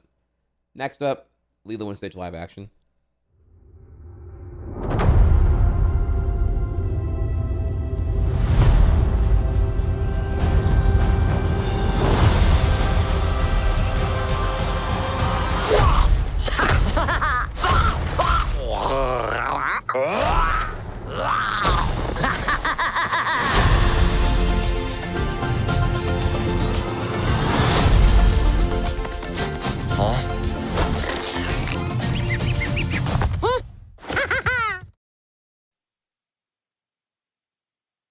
Okay, so, here's the thing about it, right? This is the question I keep asking myself here, which is the why. When we're doing these live action CGI hybrid remakes of all the films, right? This has been a trend ongoing since I want to say about 2015. It started with 2015 Cinderella, which was a pretty tame, kind of boring film, and then it moved on to, I believe, 2018's Beauty and the Beast, which was kind of a liberal yassified Belle, because now like Belle's being beat over with like, I'd say like progressive feminist leading overtones, but they actually make Belle kind of a more vapid, hollow character. Like an effort to appease a progressive, I guess like a more progressive ideal of like women being cool and awesome. It ultimately made Belle just kind of like without flaw, which is the problem. Belle is effectively without flaw, kind of like Charlie and the Chocolate Factory from 2005. And it's so like she's like so unrelatable in how like pristine and with a lack of crinkle in any of her character, like at all, to me anyway. So that, and there's also others too. Also, fucking just like the singing and the auto tune was fucking terrible. And I at some point I had to consider here what are we doing? Like we're forcing a musical when the music itself is just like it's literally just auto tuned and pitch corrected so egregiously that they probably patched it for the Blu-ray release, and whatever atrocity I heard in the theater will never be heard ever again. But I digressed. Okay, right. Anyways, here, Disney's had these like live action remakes go on now, and it's been a decade. It's been 9 years of these things here, and I keep wondering what's the point. What is what is this aiming to do here? I don't understand. And at some point, I concluded here that I'm against them and I don't like them because it seems that the subtext here is that the live action, high fidelity, CGI infused renditions and remakes of these films are the superior version. This is like what the audiences are more attuned to because there's less imagination needed here. We can take the fantastical and ground it in like what is the realistic, I suppose. And I admit, yeah, CG photoreal Stitch looks great, but I ask here, but why? In the same way I'm asking here about this live action Moana that's gonna be coming out next year allegedly, why? Live action Lilo and Stitch, why? Live action Beauty and the Beast, why? Photoreal live action Lion King 2019, why? And it feels like the more popular those get, if they are becoming popular, it's coming at the expense of animation. When really they owe their existence to the initial animated iteration. And so I say here, is this meant to obsolete imagination? Obsolete animation? Is the commentary, is the subtext here that just animation is inherently inferior to just the photoreal CG hybrid shit? Like, is this supposed to be the endpoint? Is animation nothing more than the template and the starting point for what is the true destination, which is that, the only reason we didn't do CG hybrid crap before was because it wasn't feasible, but now it is, and now we will because we can. And I'm just like, yeah, it makes me sad and bitter. And now that I'm an older, more opinionated person, I've dealt with it now. We've dealt with these things for like 9 years now. I'm just going to conclude here the end game is just to kind of like do that. The commentary has to be that the executives and who keep greenlighting these things have to just think this is better than animation. Like stylized animation is just not, it's not the end game. We need the audiences to be trained on like less heavy lifting. Come in and be wowed by the fidelity. That way there's less onus on the quality of writing or even the boldness to make and create new IPs. You know, celebrate the legacy of the known IP and keep recycling that over and over again, I guess.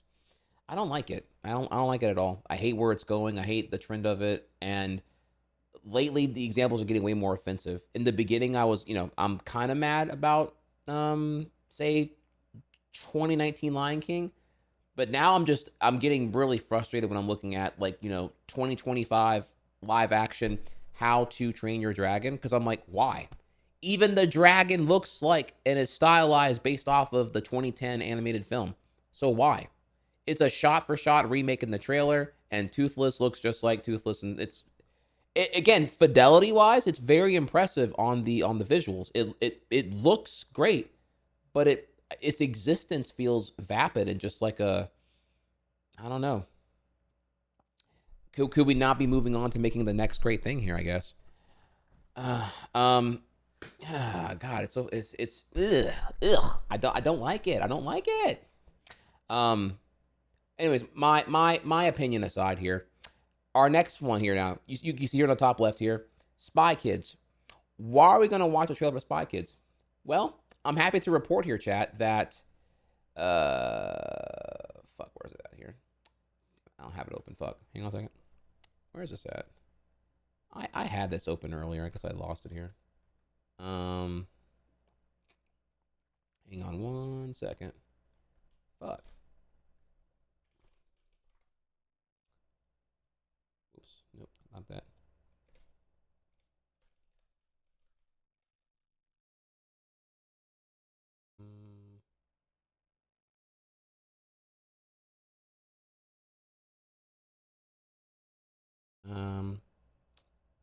Fuck.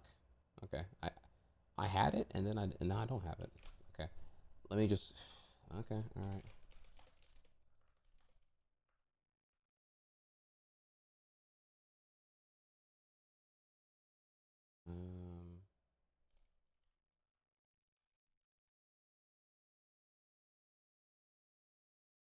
Okay, I'm sorry. I had to go here real quick and find this here. Okay, so forgive me here. Shit, I couldn't find this here. So recently, 25 films were added to the National Film Registry. This happened literally a couple days ago. And of the 25 films that were added for cultural significance deemed worthy of archival by the Library of Congress, probably the most based edition here is Spy Kids.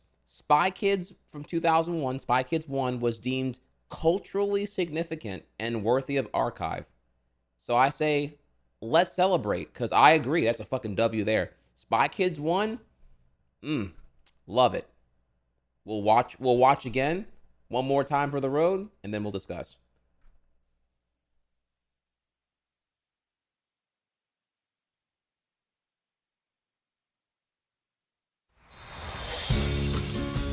Between driving the kids to school Mommy's mimicking me! Mommy's mimicking me! and putting them to bed, no one would ever guess that Mom and Dad are the world's top secret agents. We've got to follow her. No for long. What'd you do? Your parents are international spies, but something's gone wrong. My parents can't be spies. They're not cool enough. That's cool. Now, the only two people who can save them are their kids. I think it's up to us. You with me. Okay. How to be a spy. Good spy puts himself in the mindset of the opponent. Ew, gross. What do you see? You. I knew it was coming and it's still funny. They're on a mission I knew this was gonna happen. to stop an evil genius. You promised us an army, Mr. Flute. They're very capable robots, and I can make them look like anyone. President's daughter? Rescue their parents and save the world.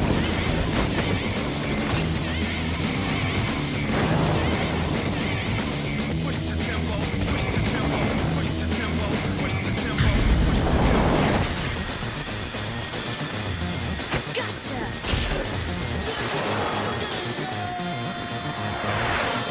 Never send a grown-up to do a kid's job. Spy Kids. Real spies. Only smaller. AOL online keyword, Spy Kids. Ooh, throwback there, bro. Motherfucking cinema there. So, what's my yippity yap take on Spy Kids 1? Spy Kids 1, it's effectively it's a green screen movie, right? It's Ant-Man Quantumania 20 years before that was normalized. But because it was like the way to make that kind of movie happen without having like $1 billion budget, it's unapologetically campy and leans into it, and I think because of that, it has an eternal charm that I enjoyed it as a kid. I admit I'm biased there, but I think I enjoyed it even more as an adult because I lack this camp in my life now. Everything is so attempted to be grounded and realistic that Spy Kids is just like fucking B-movie swagger all the way through and then some. So that's awesome. Do I like 1 better than 2? Okay, I have to admit here, I have seen 1 and 2. I haven't seen 3 and beyond, but I haven't seen 2. I saw 1 like maybe like 15 years ago at some point, Netflix or whatever here. I have not seen 2 in a very long time, so I kind of need to rewatch 2. I vaguely recall that 2 is pretty solid. Like, I don't hate 2, but I want to say, is 3 the one with the land of the dreams or whatever? Like the dream snatchers, the dream snatchers or whatever. Okay, that was 2. Okay. Then yeah, 2 I recall being pretty lit. 3 is where I was off the radar, and I can't say, though I probably don't like 3 if I had to remember here. But I enjoy 1 a ton.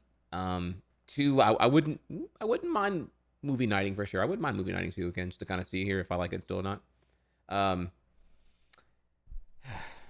right, so there's that. So now it's going to it is in the archive.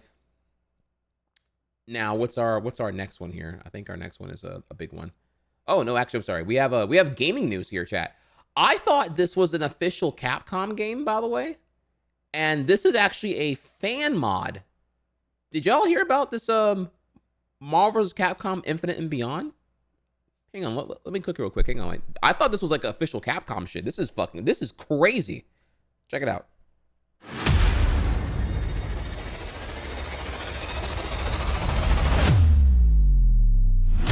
Are you ready, true believers? The impossible has happened! Let's let our fist do the talking. Which of us stands for justice? Let's fight and see. Don't miss out on the enjoyment of a lifetime! Marvel vs. Capcom Infinite and Beyond!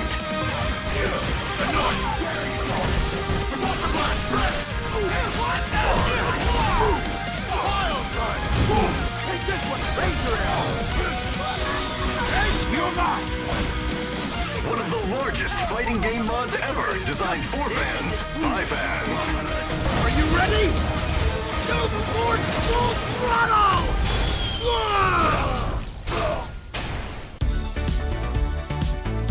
Featuring 36 Marvel and Capcom characters with a refreshing art style. You've been naughty. Breathe new life into your characters and combos with visuals never seen before.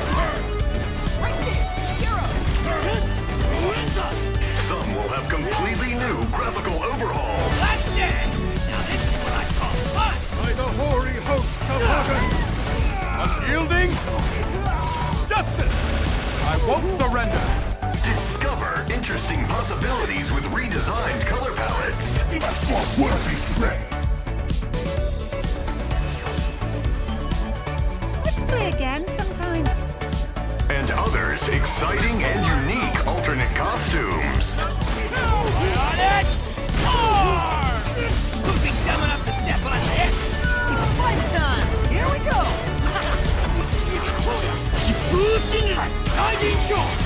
Gameplay has been updated. Enjoy characters' unique new tools. Don't give up! Time for overkill! Grenade launcher! Wait, is that the Infinity Gauntlet? Souls defines the Power Stone! The galaxy is mine! Haste and eternity of pain! Cosmic Fall! Stages have been given an update. Nods and Easter eggs to the Versus series are abound. Experience gameplay like never before with thrilling tag team modes.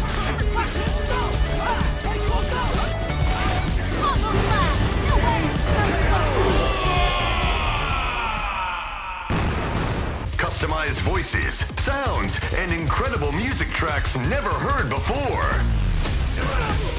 The machine is the supreme fight. Die, die.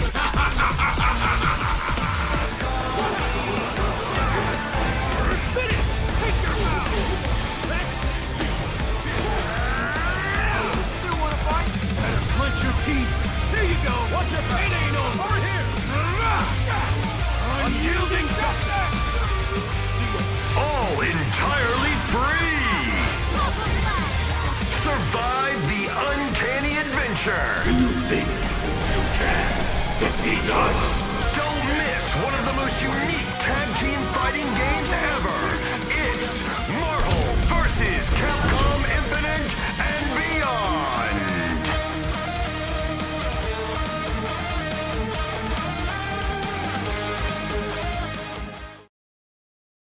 So that's amazing. I actually this is what Maximilian dude was cooking up for how long again? Like what, a year and a half or whatever? That's amazing. You know what I love about this so fucking much? All right, I'm back here. I'm hitting the wrong button. There we go.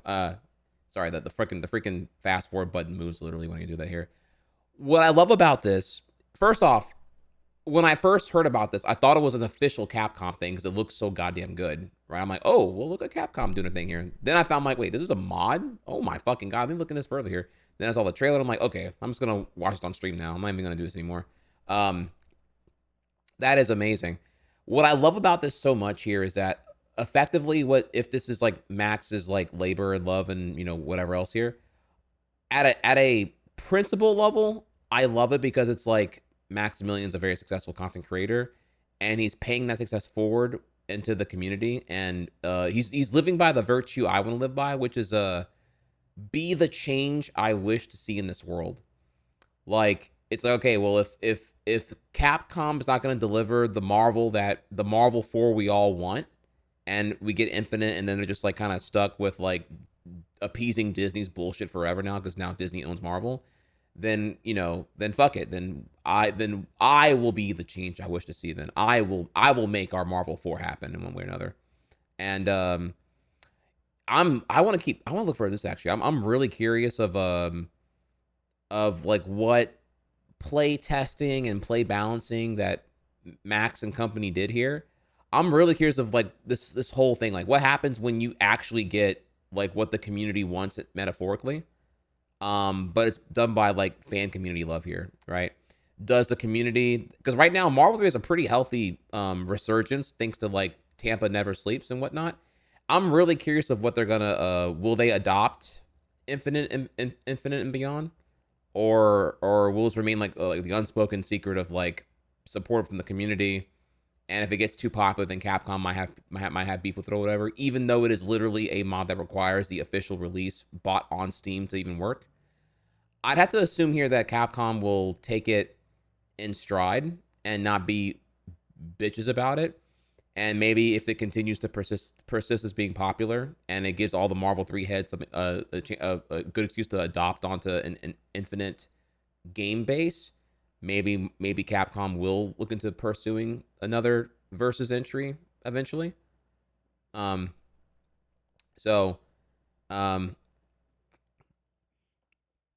it going to be a microtransaction fest? No, not at all. It was already explained here. It is literally a free mod that requires the official Marvel vs. Capcom Infinite to use. You have to buy Infinite on Steam for $8 right now currently, and then you install this mod after, and it gives you everything you want. So no, this is nowhere in the profit seeking. It's actually gonna probably move copies of Infinite, if anything. Here, it's actually making Capcom money.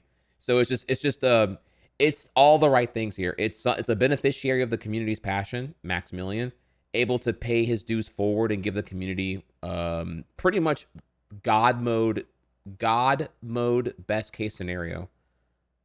I mean, rather than paying like $70 for Marvel 4 and then getting fucked again whenever they just do the double dip and they give you like Ultimate Marvel 4 like 9 months later, Marvel 3 style. Instead, here you just buy the copy of like $8 Infinite and mod the fuck out of it, and you get this. And because it's like a passion project here, one could argue it might even be better polished than what Capcom can do comparatively here. I too am very curious of what this was looking like here. It's one of those like painfully curious things in that I don't look at the money spent as like the you know, an extension of how much he cared or whatever, but rather like I'm curious of how can this formula be replicated elsewhere? Can any other popular, massively successful YouTuber do the same thing and like literally just mod games into like modding games into existence here, right? Because it's like it's interesting because like, you know, Masahiro Sakurai admitted that he spent, you know, $630,000 to make his YouTube channel happen, and now we're all the better because of it here, right? And I'm curious if like what was this number that Maximilian needed to will into existence Marvel 4 effectively. So I'm really curious here of like what's this magical number that just makes these magical products happen here. A Sakurai YouTube channel, an entire the wish list of Marvel 4 into existence here. I don't know. I'm really curious there. Yeah, for sure. And because Max is already, you know, successful, he doesn't have to worry about like return on investment. If anything here, it's a win-win because for him now it's infinite content and he's a celebrated figure for literally bringing forward Christmas wrapped in cocaine, deep fried in pig fat. You know what I mean? It's just like, here you go. Marvel heads, old heads, all that alike here. Everyone comes checks us out now. Capcom wins because they're selling copies of their terrible Infinite game. There's no losers here. There's literally no losers. Everybody wins. So Max has content. Max gets to have a fulfilling legacy of providing for the community. I love it. I love it, and it's so good that I want to see. I want to see more of this. I want to know like what was the path. I want a documentary on like what was this like 2-year journey of making this mod happen, and what did it cost you to do that, and how many more people could possibly entertain a similar project here, willing into existence via mods, a surrogate sequel, one could say. All right, so last up here now, we have James Gunn, who I'm a huge fan of, right? We all are, right? I gotta redo my Marvel tier list. I gotta redo my Marvel movie tier list because like Guardians 3 is like way the fuck up there now, and that definitely deserves me to reevaluate my MCU film tier list. I forget if I have a thing here or not. Who, James? James Gunn. So then with that, now that he wrapped up Guardians 3 and he's done with Marvel pretty much at this point, he is now the co-executive chairman of DC Studios, and the first movie coming out of his camp at this point now here is going to be the 2025 Superman film. Previously titled Superman Legacy, it is now just called Superman Clean. And what we have, you know, he gave us a very refreshing, transparent 7-minute breakdown over what's coming from the DC studio catalog between now and 2027. And he did that last year in 2023. And he's cooking up a lot of shit here. This is going to be the first one of many to come here, but this is like being directed and written by him. So here is a Superman movie by James Gunn. What we know so far, it's not an origin movie, and things start in the nitty gritty. We don't have to like be bogged down with retelling the origin of Superman. We're already in the thick of it right now. No pun intended. So with that, I admit I was hyped, so I watched this when it first came out here, but I'm happy to watch it a second time with y'all again. And so let's do that, and then I'll share any thoughts I have here. But yes, we are ending today on this because this is a, for me, it's a fucking fat W, bro. I love what I'm seeing here. Hopefully you do too. Let's do it.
Otto.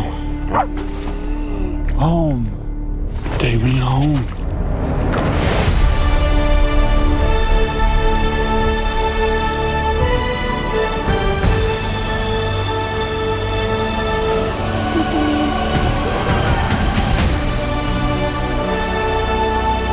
Superman.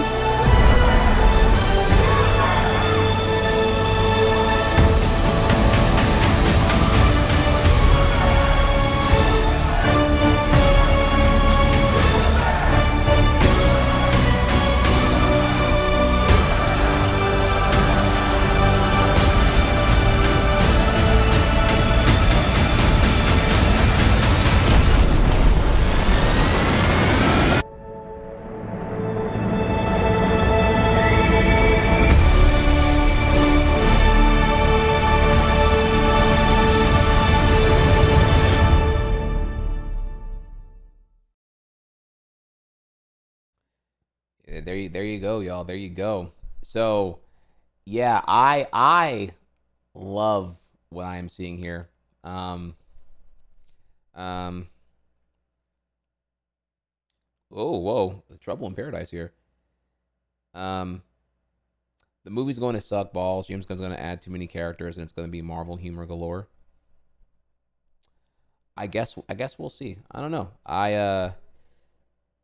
Well, then I feel a bit insecure about what I was going to say here now. So my take here, or I guess my engagement here, right? I am not a massive Superman fan, so I'm not going to be the one that'll give you like the Easter eggs and the nitty gritty and all the like the passionate take and all that. My introduction to really being engaged in Superman, honestly, unfortunately, starts with the DCEU, with the Zack Snyder universe stuff here. So I thought Man of Steel is a wonderfully flawed movie that I have a lot of issues with. And unfortunately, whereas that was like a mixed affair for me, you know, my takes are pretty unoriginal, I would say. Then BVS, Dawn of Justice, is genuinely one of the worst movies I've ever seen. Like it's bad in so many ways that it's like it's actually it's a good bad movie. It's a bad good movie. Like it's bad in so many interesting ways that it's hard to even wrap your head over like what is not working. The answer is everything is not working. But it's so dysfunctional that it is in its own way inherently fascinating and therefore entertaining. So if you are really into pain, like it's over 2 hours long and it feels like it's like a giant dysfunctional mess that just clearly had no clue what it was doing, and its trailers were cut in a way that I guess Wonder Woman teaming up with B and S wasn't supposed to be a revealed thing, and it was anyway. So yeah, the answer is like, why would you even like want to watch BVS when you can watch like good DC animated movies? But regardless, though, my introduction to Superman in terms of live action was watching Man of Steel.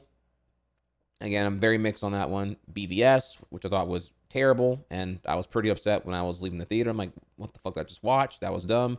And then finally, Justice League, which is just, oh my God, I don't even know where to begin with that one.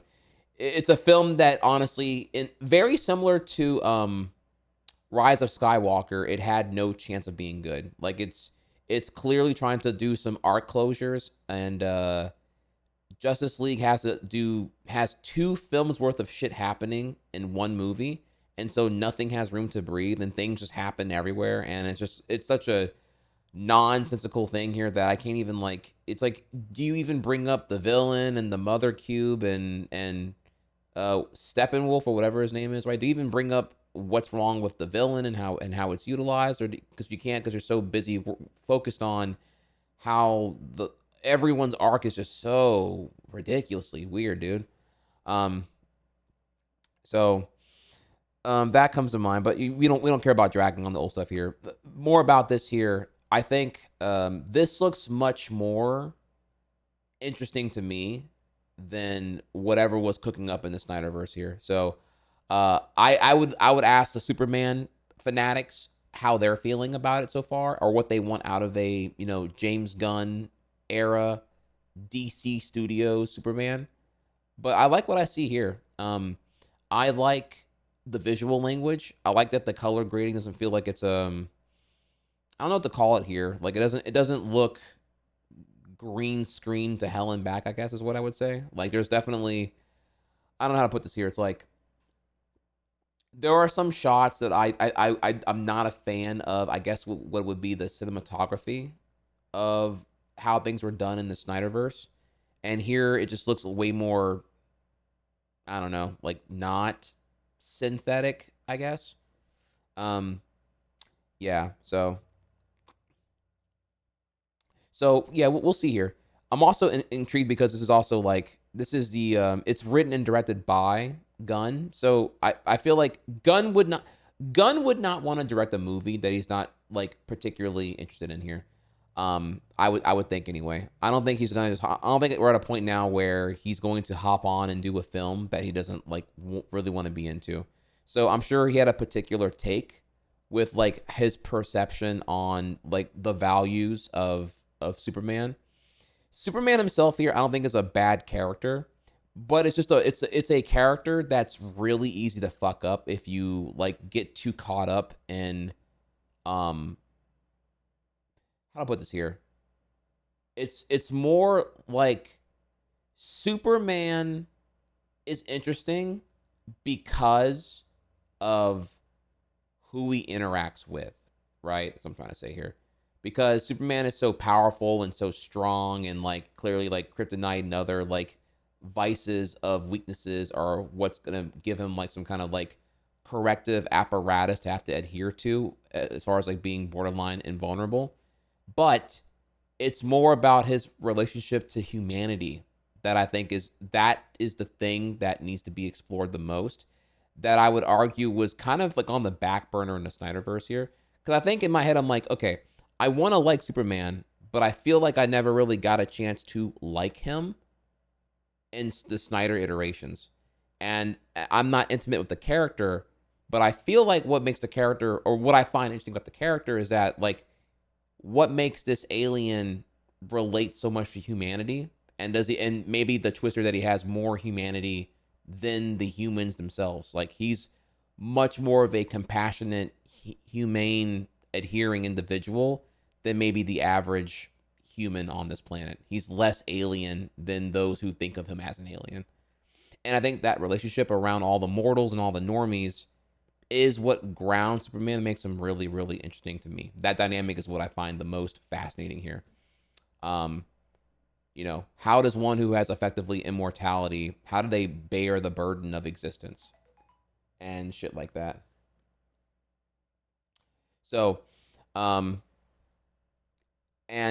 I'm pretty excited here. We covered before, by the way. I had covered here that while I'm not a Superman expert, that it was already, we had a okay, bear with me, right? Okay, I'm gonna give you a bit of my fan theory here. Though warning, I'm not a Superman diehard, but I do have this. I do have some insight.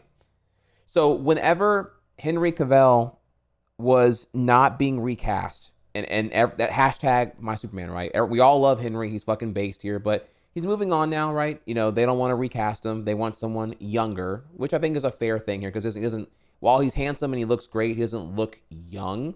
So if you want to start with like a clean palette and not have to clean up the mess from Snyderverse, you kind of want to recast, right? It is what it is. However, we're getting a happy ending here, because one, Henry in Witcher was based. That wasn't his fault. That was Netflix being cringe with the whole writing staff and all that here. So, okay, they don't deserve him. Literally, we all agree on that, right?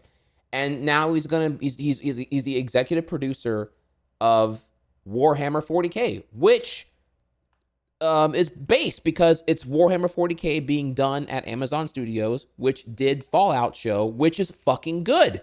Everyone agrees Fallout show is fucking great. So, okay, Amazon Studios, I don't know if they're getting the right writers or giving them infinite money and it's fucking cooking here, but that is good. This is like best case scenario. I think actually getting Henry Cavill at Warhammer 40K is even better than every other scenario we've had so far. He's executive producer, infinite money with Amazon here. Fallout did great, so now there's going to be even less studio notes and studio mandates to like make it more broad appeal. We can lean into Warhammer 40K, which has amazing lore. And we're going to get a great fucking show. there are no L's here, right? But my insight about Superman here is that assuming there's this idea here that this is the first Superman movie, right? It's going to set up a trilogy. And what you can do is it the Thousand Suns? What's a storyline where there's like, you have like Superman from the future come to the present and he's like old, and then you have like multiple Supermans like face off against is it Abomination or is it come on, chat, help me out here. I don't know Superman hardcore here, but I recall reading about it, right?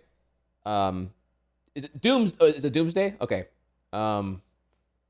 Yeah, like, so the idea is like, you cook, right? You make the Superman movie, you make the second one about whatever you want to make it about here. But whenever you're doing the trilogy and you're wrapping it up, and you're like deep in this like DC connected arc and all that here, when you're ready to like go crazy with like the most like extreme, what is the Planet Hulk of Superman?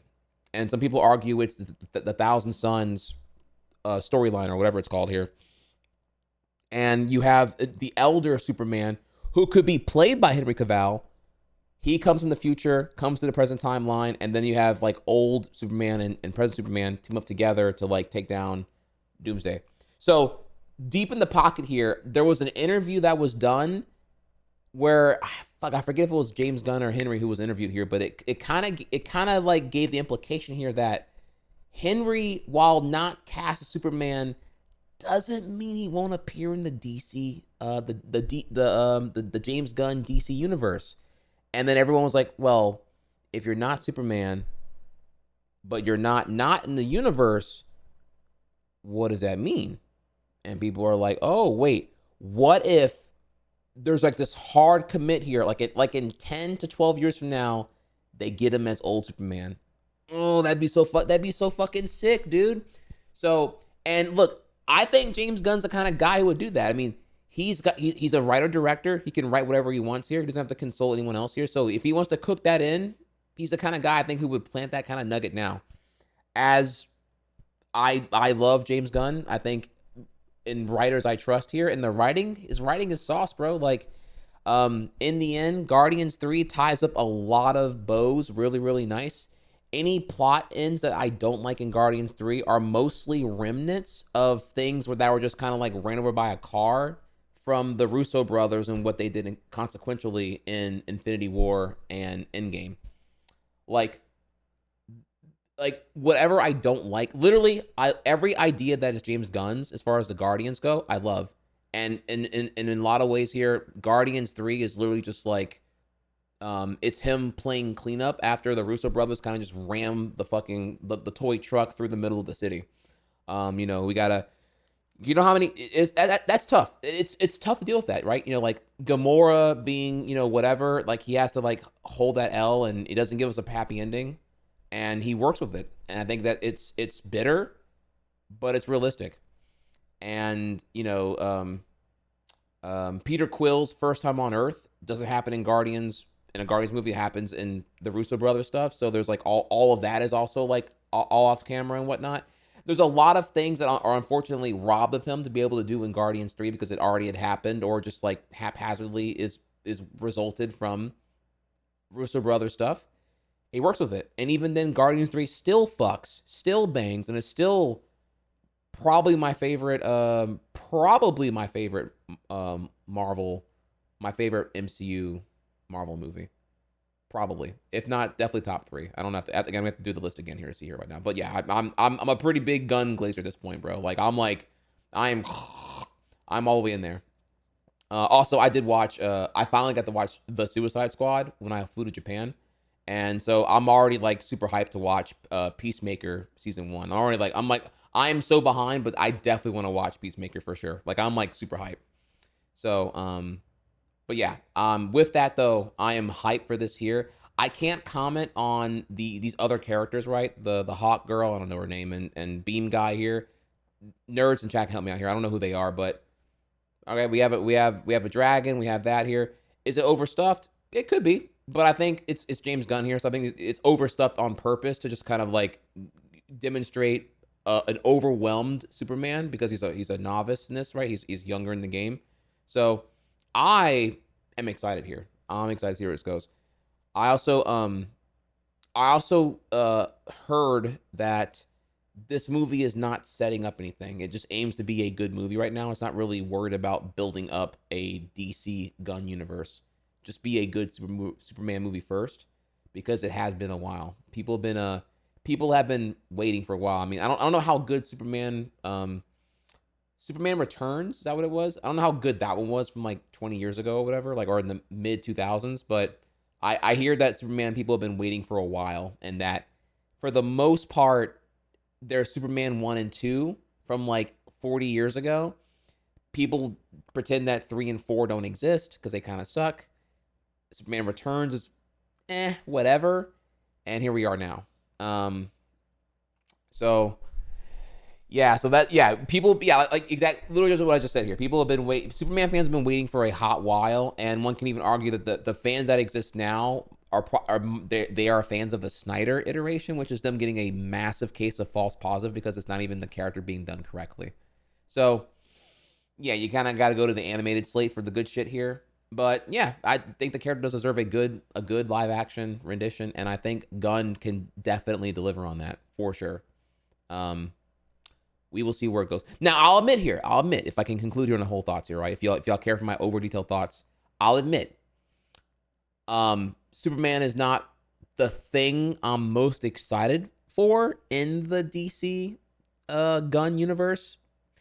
I will be there day one for this film because I'm a fan of James Gunn. I'm not really a huge fan of Superman. I could become a fan from this movie, but I would argue, if you care for my take here, I'm much more excited for more of these B and C tier heroes. For example, Swamp Thing.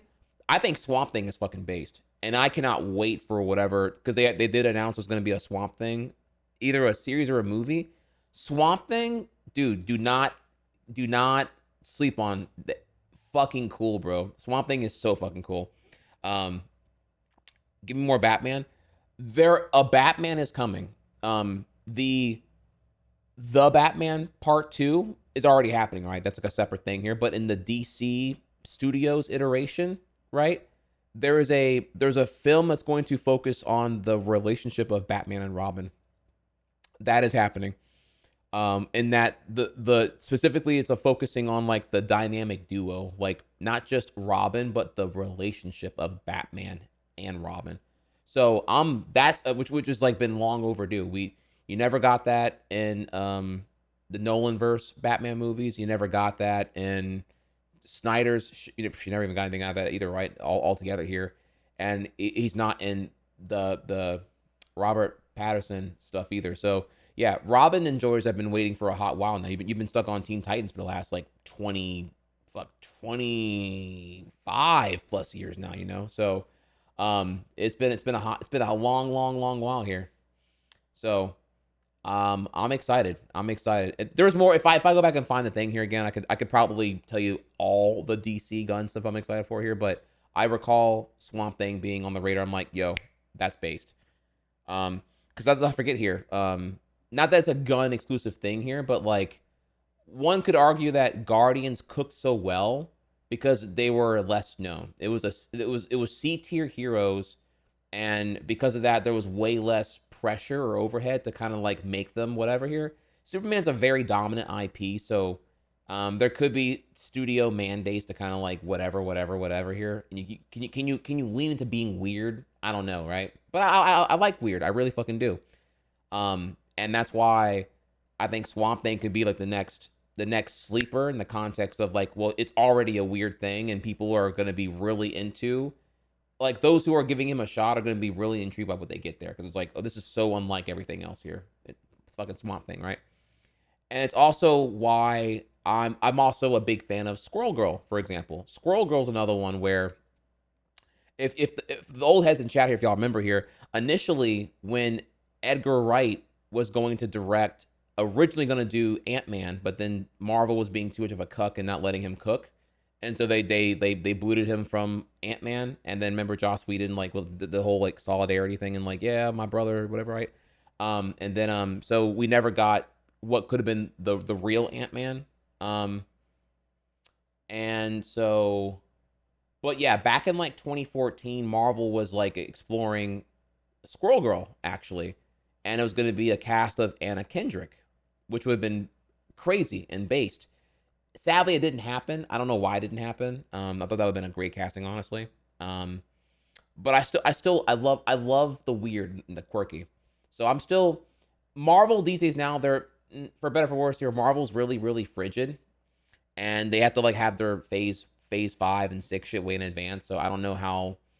It's almost like you have to kind of like what I look forward to is like years away now. Like we're not even gonna get we're not getting X-Men until like probably like 2030 because it has to be in the MCU iteration. So even though they acquired Fox forever ago, we're just stuck on no X-Men shit for fuck knows how long.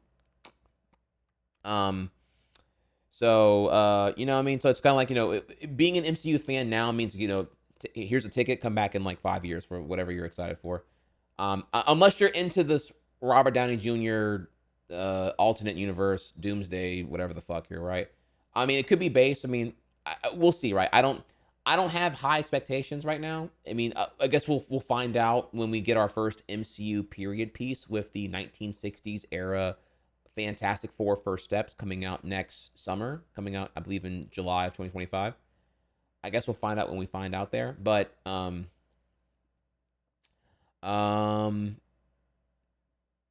yeah, I don't know. It just seems like it's the Russo brothers again. It's RDJ again, and it's like not even. And we're not doing X-Men, not even close right now. So I don't know, dude. I don't know. I'm not excited at face level. It feels more like a reaction and a move of desperation because Phase 4 MCU kind of sucked, and it kind of didn't really go anywhere. Now we're in Phase 5.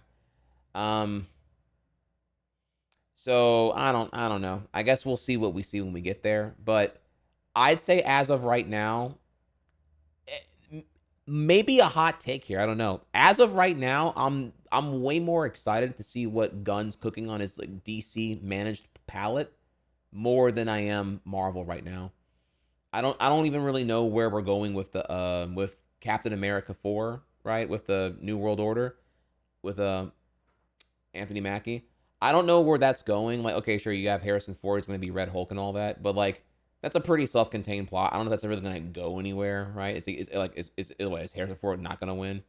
It could be, it could be good, could not be good, and I don't know. It's more that I don't know what to really expect out of that or Thunderbolts. I have no clue what that's going to be about either here, and so it's a weird palette this year for me. Captain America 4, Thunderbolts, and going into Fantastic Four First Steps. Those are I believe the 3 films next year, right? So but yeah, I don't know. We're getting Mutants like way later, and we'll see where it goes from there. I thought Blade got delayed again, didn't it? So yeah. So yeah, in the end right now I'm more excited for DC than I am for Marvel, which is crazy, but I'm also a James Gunn fucking glazer, so it is what it is. I'm excited to hear I'm excited to hear y'all's thoughts though. But yeah, that's pretty much what I got for you. Keep it weird, bring the stakes down here. I mean, I would love to see fucking, if you want to know what I'm hyped for, dude, I would kill to get like, get Blade done, whatever's going on right there. Get Nova. I want more space shit. I'd love to see like fucking Nova in this bitch. You know what I'm saying? Like that'd be fucking crazy.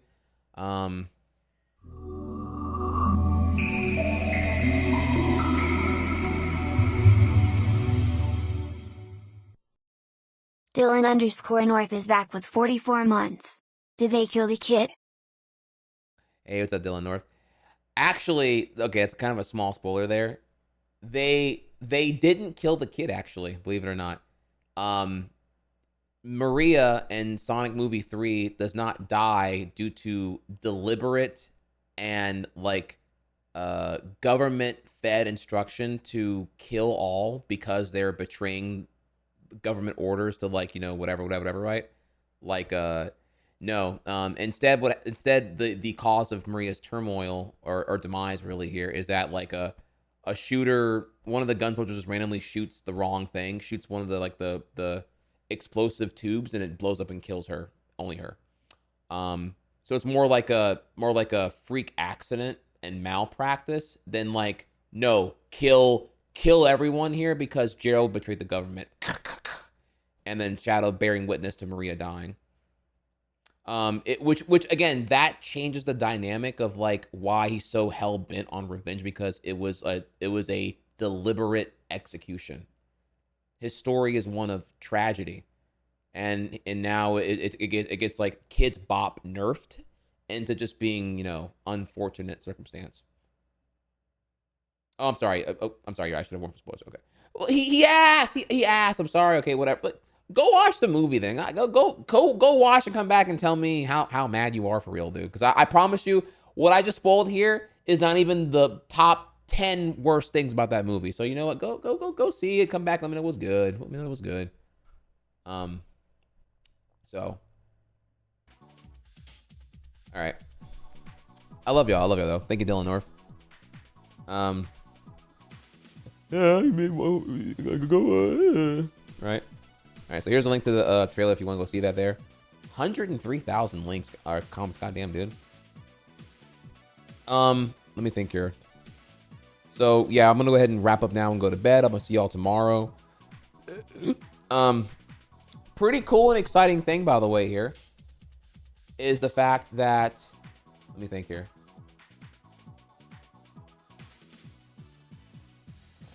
I have some new alerts, by the way. I cooked up some more here now. All right, it's kind of want to give you some patch notes here. I did this morning before I headed out. If you are a 4-year or longer sub, okay, there is, check it out real quick here. How many is that again? Okay. If you're a 4-year or longer sub, when you resub, okay, you know this alert here, right?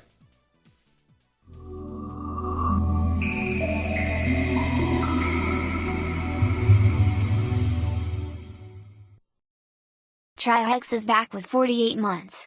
So you're telling me there's a chance? Okay, that is the normal alert. There's a 1 in 20 chance you get the rare alert if you're a 4-year or longer. It's gonna sound like that until it doesn't. I can't spoil it, but do know I cooked, and you're gonna fucking love what the rare variant is. But it's long, so it has to be for the really long subs here. Okay, so that way it doesn't happen too often here. So there's that. Then there is another one. Again, if you are 48 months or longer on the resub and you resub, there's a 1 in 60 chance, I believe. No, I'm sorry. No, it's 1 in 40. 1 in 40 chance. Okay. The 1 in 20 is uncommon. The 1 in 40 is rare. That you get an even cooler version of that one. I can't wait. I can't wait until y'all see these motherfucking emotes, bro. So look forward to that. I also have once again here there's a 1 in 100 chance for anyone who's 2 months or longer to get this this is a rare PS2 resub variant. Man, I cannot wait. Y'all, it's so fucking cool, dude. So we'll see. But yeah, I have and then also wait, so I added, so there's 2 new ones for the 48 months or longer. Okay. Also added 2 new ones for 12 months or longer. These are like shorter, but they're kind of cute. You'll see when they happen. And then finally, there is the rare one. If you it's rare though. It's a rare PS2 one. So it's loot box mechanics here, but it makes your resub now a fun thing. So you get to like, I keep adding in new shit. I keep coming up with new ideas here, bro. And if I can before I go, reminder here, I have a new tier 3 alert. It's fucking godlike.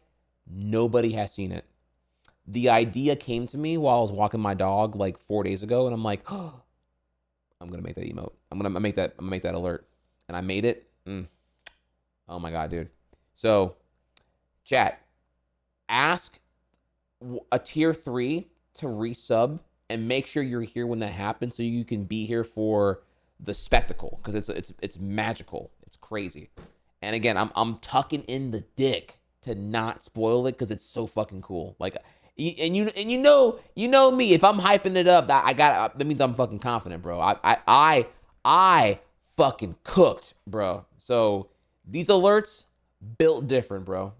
You can't see them because you got to be tier 3 or tier 2 or whatever the fuck here, and that makes them really special. So, just letting y'all know, I'm cooking. I'm always I got my Chef Boyardee on. I got my Ratatouille in my afro right now. You know what I'm saying? And I'm in there. We're getting it done. I'm gonna be back tomorrow. Tomorrow we have a sponsor, but don't worry, it's not a cringe one here. I have a sponsor from Monopoly Go. So we're gonna be playing. So download Monopoly Go on your phone, and you can join in, and we're gonna have fun. Check out. I hear it's actually really, really good. Remember, last time we did a mobile sponsor, it was for Hatsune Miku Colorful Stage, and that game is fucking based. So Monopoly Go, we're hopping on that one tomorrow here. Monopoly Go to the Pokemon Go. Monopoly Go, Pokemon Go to the polls.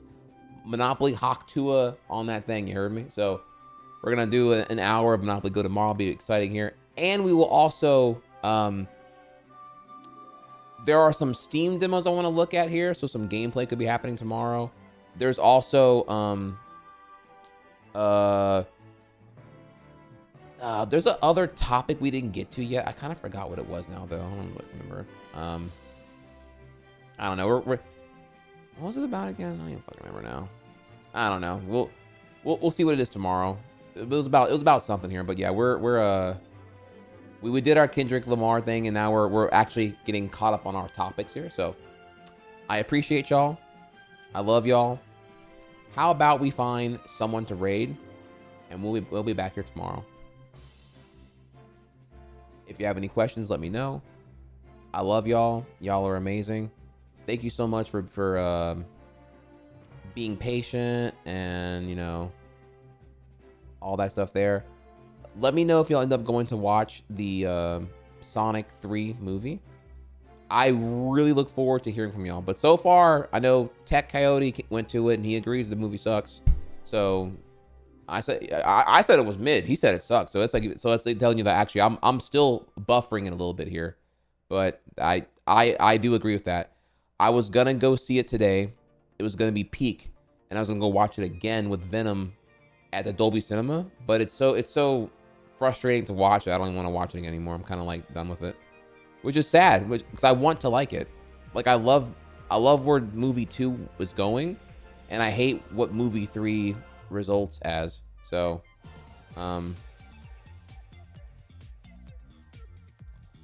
me, dude. All right. 1 second. I'm currently skimming for.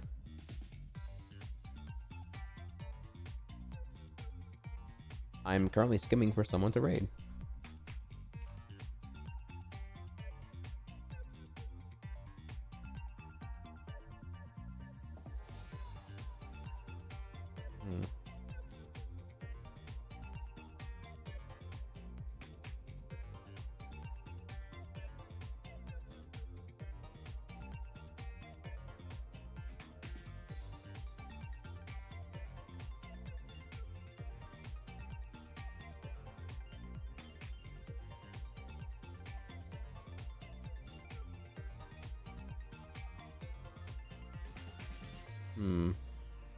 We should rate a Sonic person here. There's a couple of Sonic people live right now.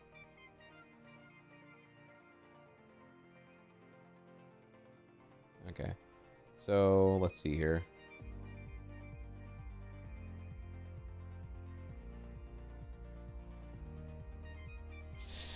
Wait, maybe I shouldn't. Should I rate a Sonic person? Because if y'all tell them that I don't like the movie, they might think that they might think I'm cringe for being a hater. I don't know.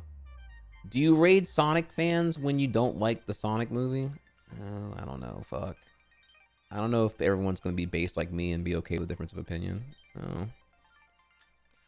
Now I'm overthinking it. Fuck.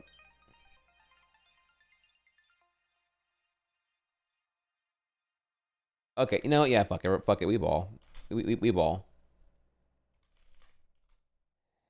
No, that's me being pussy. No. This is that attitude is why I didn't start saying that I didn't like it, Incredibles 2 until like a year later. No. Fuck this. If you hate me, hate me because you're wrong, not because I'm wrong. Fuck that shit. No. If y'all wanna, you can tell them I don't like it. I don't even care anymore. I thought about it. I'd rather go down fighting than be bitch made here. So it's all good. You do what you want to do. I said my opinion. It's Twitch official. I gotta own it up here. If people disagree with me, go watch it. That's probably what it comes down to here. So I'm out here. All right, so we're rating Supersonic. He's doing Sonic Adventure 1 speedruns. We'll just give him some love here. W year for Sonic fans. Shadow Generations. What else happened earlier?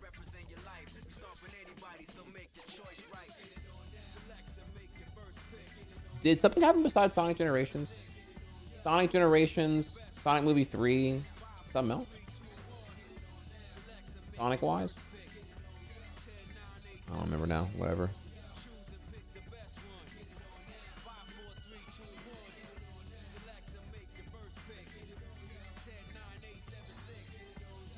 All right. We'll hit him with the little fun raid message here. And then, if y'all want to brigade, you can tell I'm tired right now. If y'all want to pivot into my take here, by all means, whatever. I don't give a shit. I love y'all. All right. Well, with that, baguette, is that the word I was looking for? Baguette. Yes. Clearly.